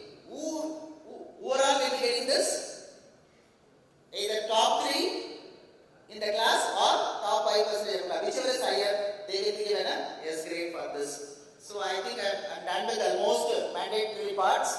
So the CGPA is calculated, every course is having different grade number. Some will have 1 credits. Which course come under 1 credits? Lab courses. Am I right? Yes or no? Theory courses 3, 2, 4 differs. Right? So adding all the courses grade points, divide by number of credits registered, you will get a GPA. Same way accumulate, you will get a CGPA from science and onwards. Am I right? So what is the percentage style? In VIT system we follow after decimal point 2 digits. Let's assume in this case I got 9.23. What is my percentage? 92.3. That is the standard norms. So wherever scholarship they are asking you to submit percentage wise, you can submit by quoting this. Right? The other cases, today I am not well, feel like fever, right? Or headache. Do I get to refat tomorrow's exam? No. Answer is strictly no. Only if you are admitted for the different reasons, you got a minimum 3 days discharge summary, admission, discharge, only in that case refat is considered. Not for a simple fever and a headache. When, as I mentioned to you, you need to submit all the proofs through your HOD. That will be went through, approved by your school dean, will come to our office. We have a committee, we will take action through committee, whether it's refat is approved or not approved, we will notify you. My brother or sister getting married, but that day I have a FAT exam. Do I get refat?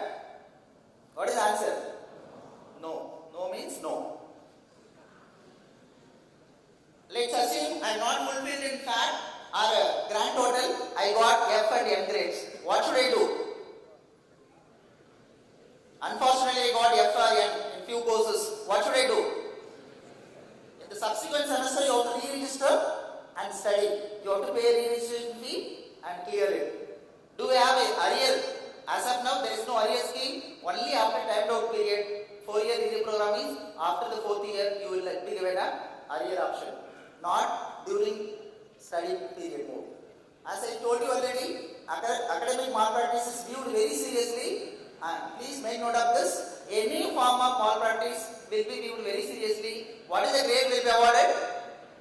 N4. Not only that course, all the courses that you registered in a semester. Be careful. As I said It's only absolute grading for the year, no relative grading concept. Finally, COA office is providing all the eligibility checks for the degree award, rank and semester-wise mark sheet. Everything is taken care by our office. Finally, the course is declared as pass or fail, announced by our office as per norms. In addition, you can get original certificate, original mark sheet, rank certificate, everything through student record office. Suppose in case today we have announced results, tomorrow you want to submit for a scholarship proof. You have an option in VTAP, apply for semester-wise mark sheet, or if you are already completed degree, provisional transcript or consolidated transcript, everything you have an option in VTAP. You can apply and get all these copies. So this is what is about our office. Thank you all. So wishing you happy learning, happy IIT, all the best. Thank you, Professor. Every effort has been made by VIT to ensure that all students find VIT a very active, fun and resourceful place to spend their academic years.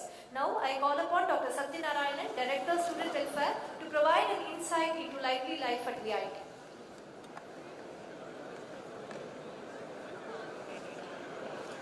Good afternoon. See, I would like to begin with the good news. Right, I will be the last speaker of this session.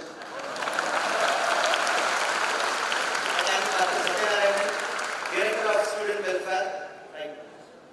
So I'm also a professor from School of Electronics Engineering, so predominantly teaching electronics and computer science related courses. Okay, so nice to have you here. Just a moment, we will wait for them to start.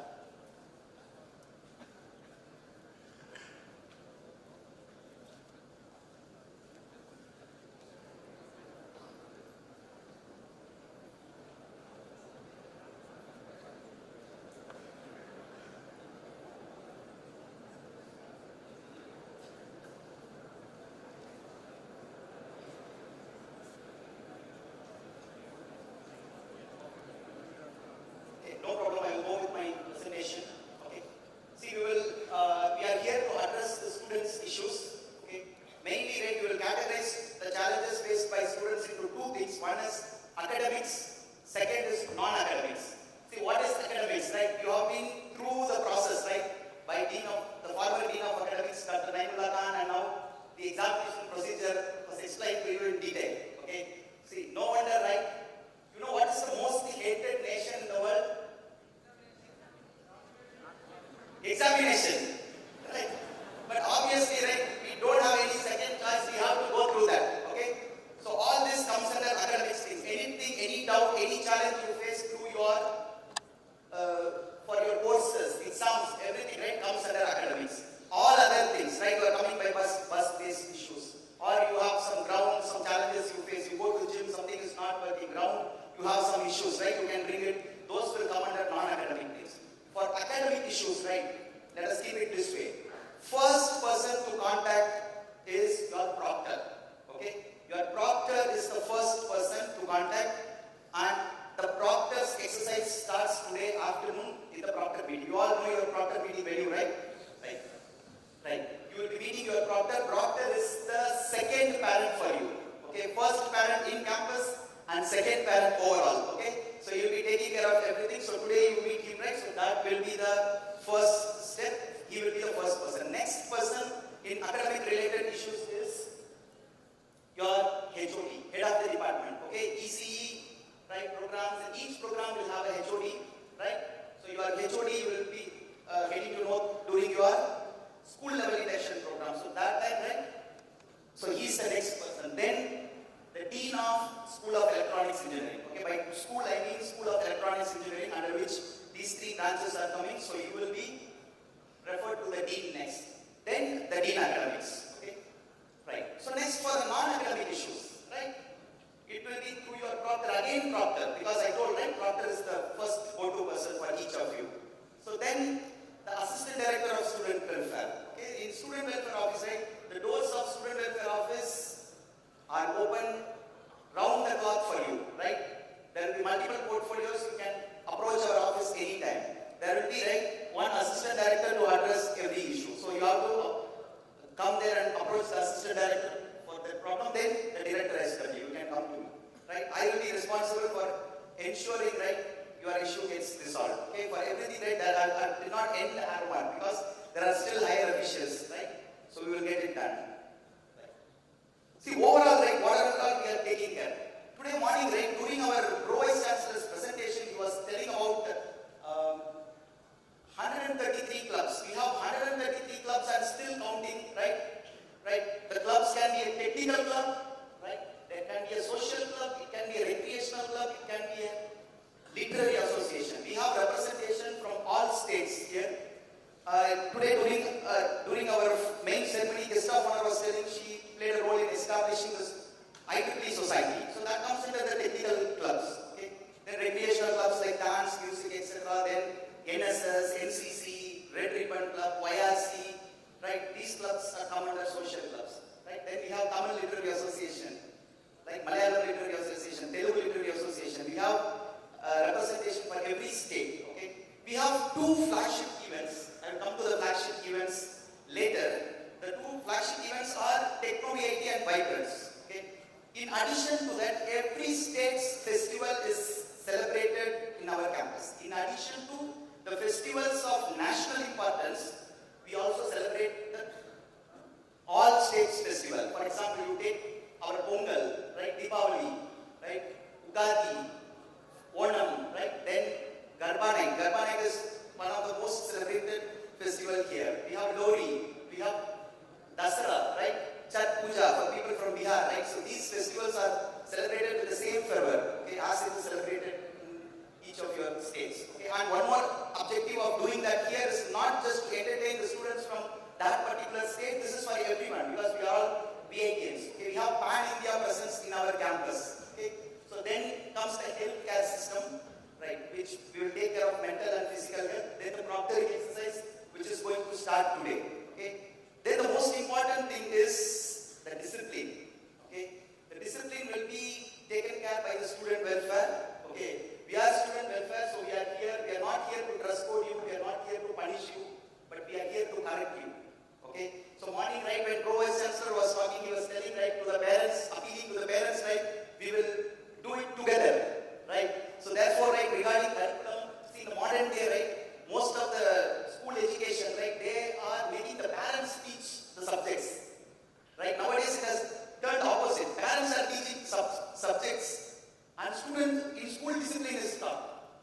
Now it is not that way, right? Complete curriculum, course related things will be taken care by us. We will take care of that. And parents and VIT Chennai management, faculty, staff, we all will together ensure, right, student is coming up with a good character. Okay, so you all should be wearing your ID cards displayed properly, right?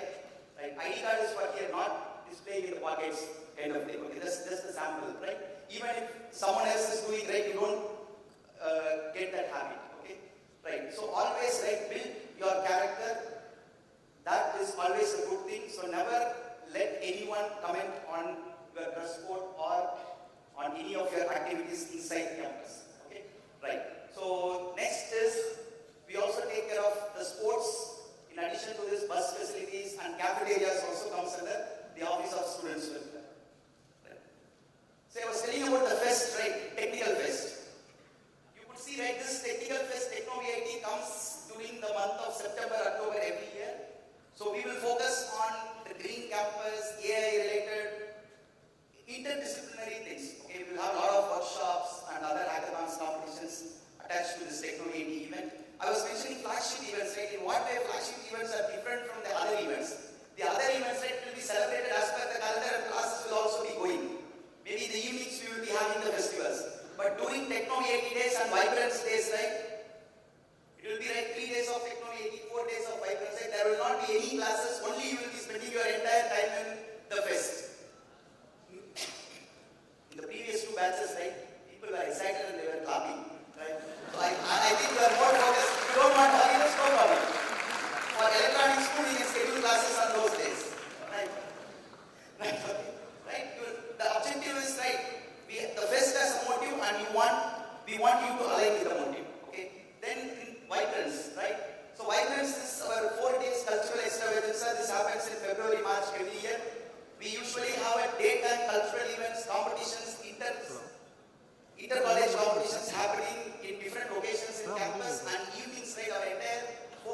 shift towards the pro shows, professional shows, where we have artists. These are the artists whom we brought in the last 2 years. You could see, right? Big names, Rayasandra, Arman Malik, Astagil, right?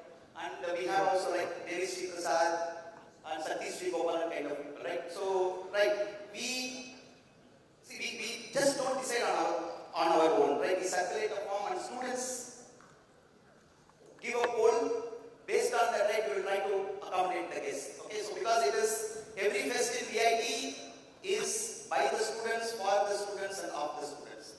Okay, right. I was telling about medical facility, right? Here we have to be a little serious, right? See, you are one individual person. One day you are feeling a little different. Be it a hosteler or day scholar, it is your responsibility to first tell the teacher in the class or your friend who is with you, your roommate, okay? Kindly, right, if you feel little off, right, compared to your normal health, please get notified, okay? Then, right, if you are in hostel or in anywhere in the campus, right, you can go to the health center. We have a health center during your campus visit, as a part of your school induction program, they will take you there, okay? Then comes the mental health thing. That is again very important, right? You have to be very stable. See, meeting the counselors are just to help you. Because some people will think, right, whenever I say, can you meet the counselor once and now? They will say, why should I meet the counselor? Am I mentally sick? No, doesn't mean that. Even if I am feeling down, right, I will go to a person who always transfer positivity to me. So see the counselor as someone who would spread positivity to you, right? And the anonymity will be maintained. Nobody is going to share in media somewhere that this person has met the counselor and came. Only, right, we will just take the inputs from counselor, how the student is and all these things, okay? So because like, health is very, very important, okay? Right. So please tell us, right, otherwise we will not be able to help you out, okay? Next, there is a your those app as well. Later I will send email, okay? And regarding every fest, right, every fest, student achievement, right, morning, right, you will be getting email from Office of Students Welfare. The sports facilities, right, we have indoor facilities as well as outdoor facilities. These are quite common, right, you can go through and explore the campus in the coming week. And can anyone guess where the badminton court is?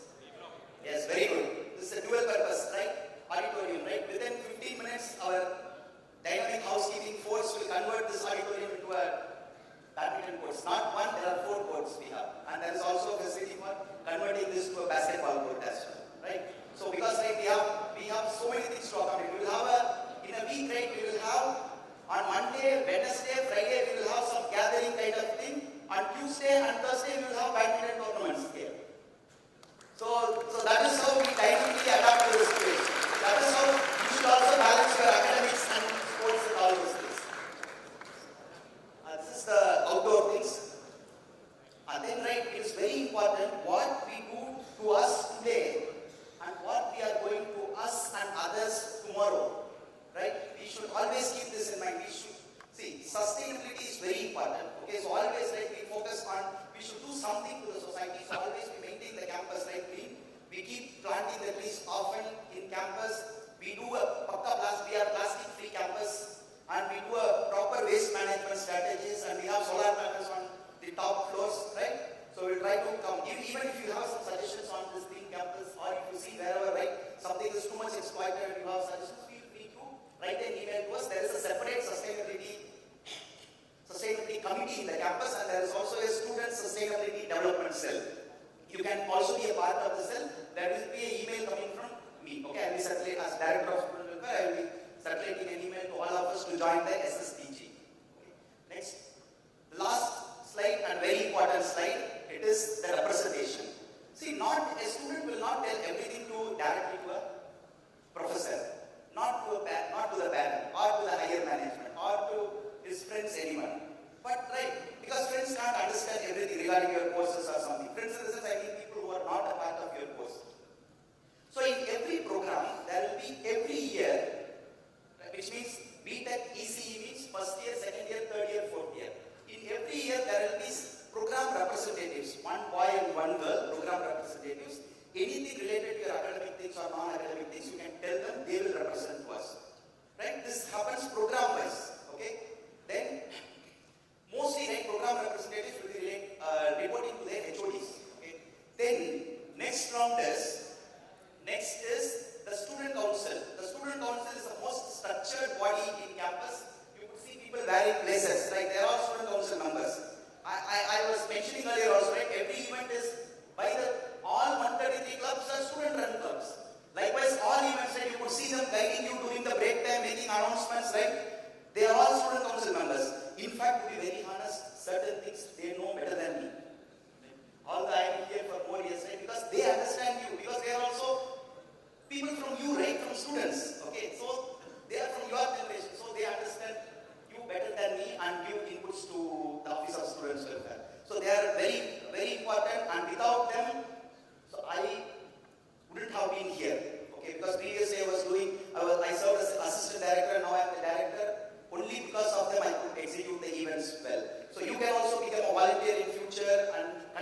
organize events in campus like this, major events. Okay, and specific to ECE, right? I could see, right, every time. Maybe because I'm also from electronic school and I teach courses regularly for ECE, ECM students, right? Somehow, right, I get more volunteers from ECE students, okay? Although we see, right, we treat all of them as equal, right? But every time the ECE, ECM programs, of course VLSA also, it's a new course, so very less numbers have come till now. ECE, ECM people come in large number to support us in our student welfare activities. They have a strong representation in student council. They have strong representation in techno-VIT, strong representation in migrants committees. So therefore, I want that legacy to continue. I want you to follow that. Okay. So I believe you all will do that. Okay. And last year, every year in techno-VIT, we have a best school award. And last year it was won by the School of Electronics Engineering. So the torch is passed. You have to continue that legacy. Okay? Right. So thank you for listening to me. Thank you for listening to all the speakers in this session. Thanks to the parents for bringing your words here. You have trusted on VIT. Right. So that, as the guest of honor said, right, you will not regret that. Where there is a will, there is a way. Thank you. See you all in another event. Thank you. Thank you, Professor. I hope all of you will be looking forward to the wonderful life at VIT. So now we are coming to the end of the second session of the induction program. After lunch, we'll be going for the proctor meeting. Thank you all. A few announcements before you leave. Please make sure to check your updated schedule for your proctor meeting. It is available on chennai.vit.ac.in. Under the bulletin board section, you will find a pin that says Freshers Induction Program. Click on it, find your schedule and then move on. Another important announcement, day scholars who are using college transport, make sure to assemble at MGR statue by 4:15. You'll find our volunteers there. They will guide you to your respective buses. And hostel students, assemble back at the same venue, MG Auditorium, at 5 p.m. for your hostel orientation. Thank you. And NRI students and foreign students, kindly assemble to my right near the stage. We have a few announcements for you. Thank you.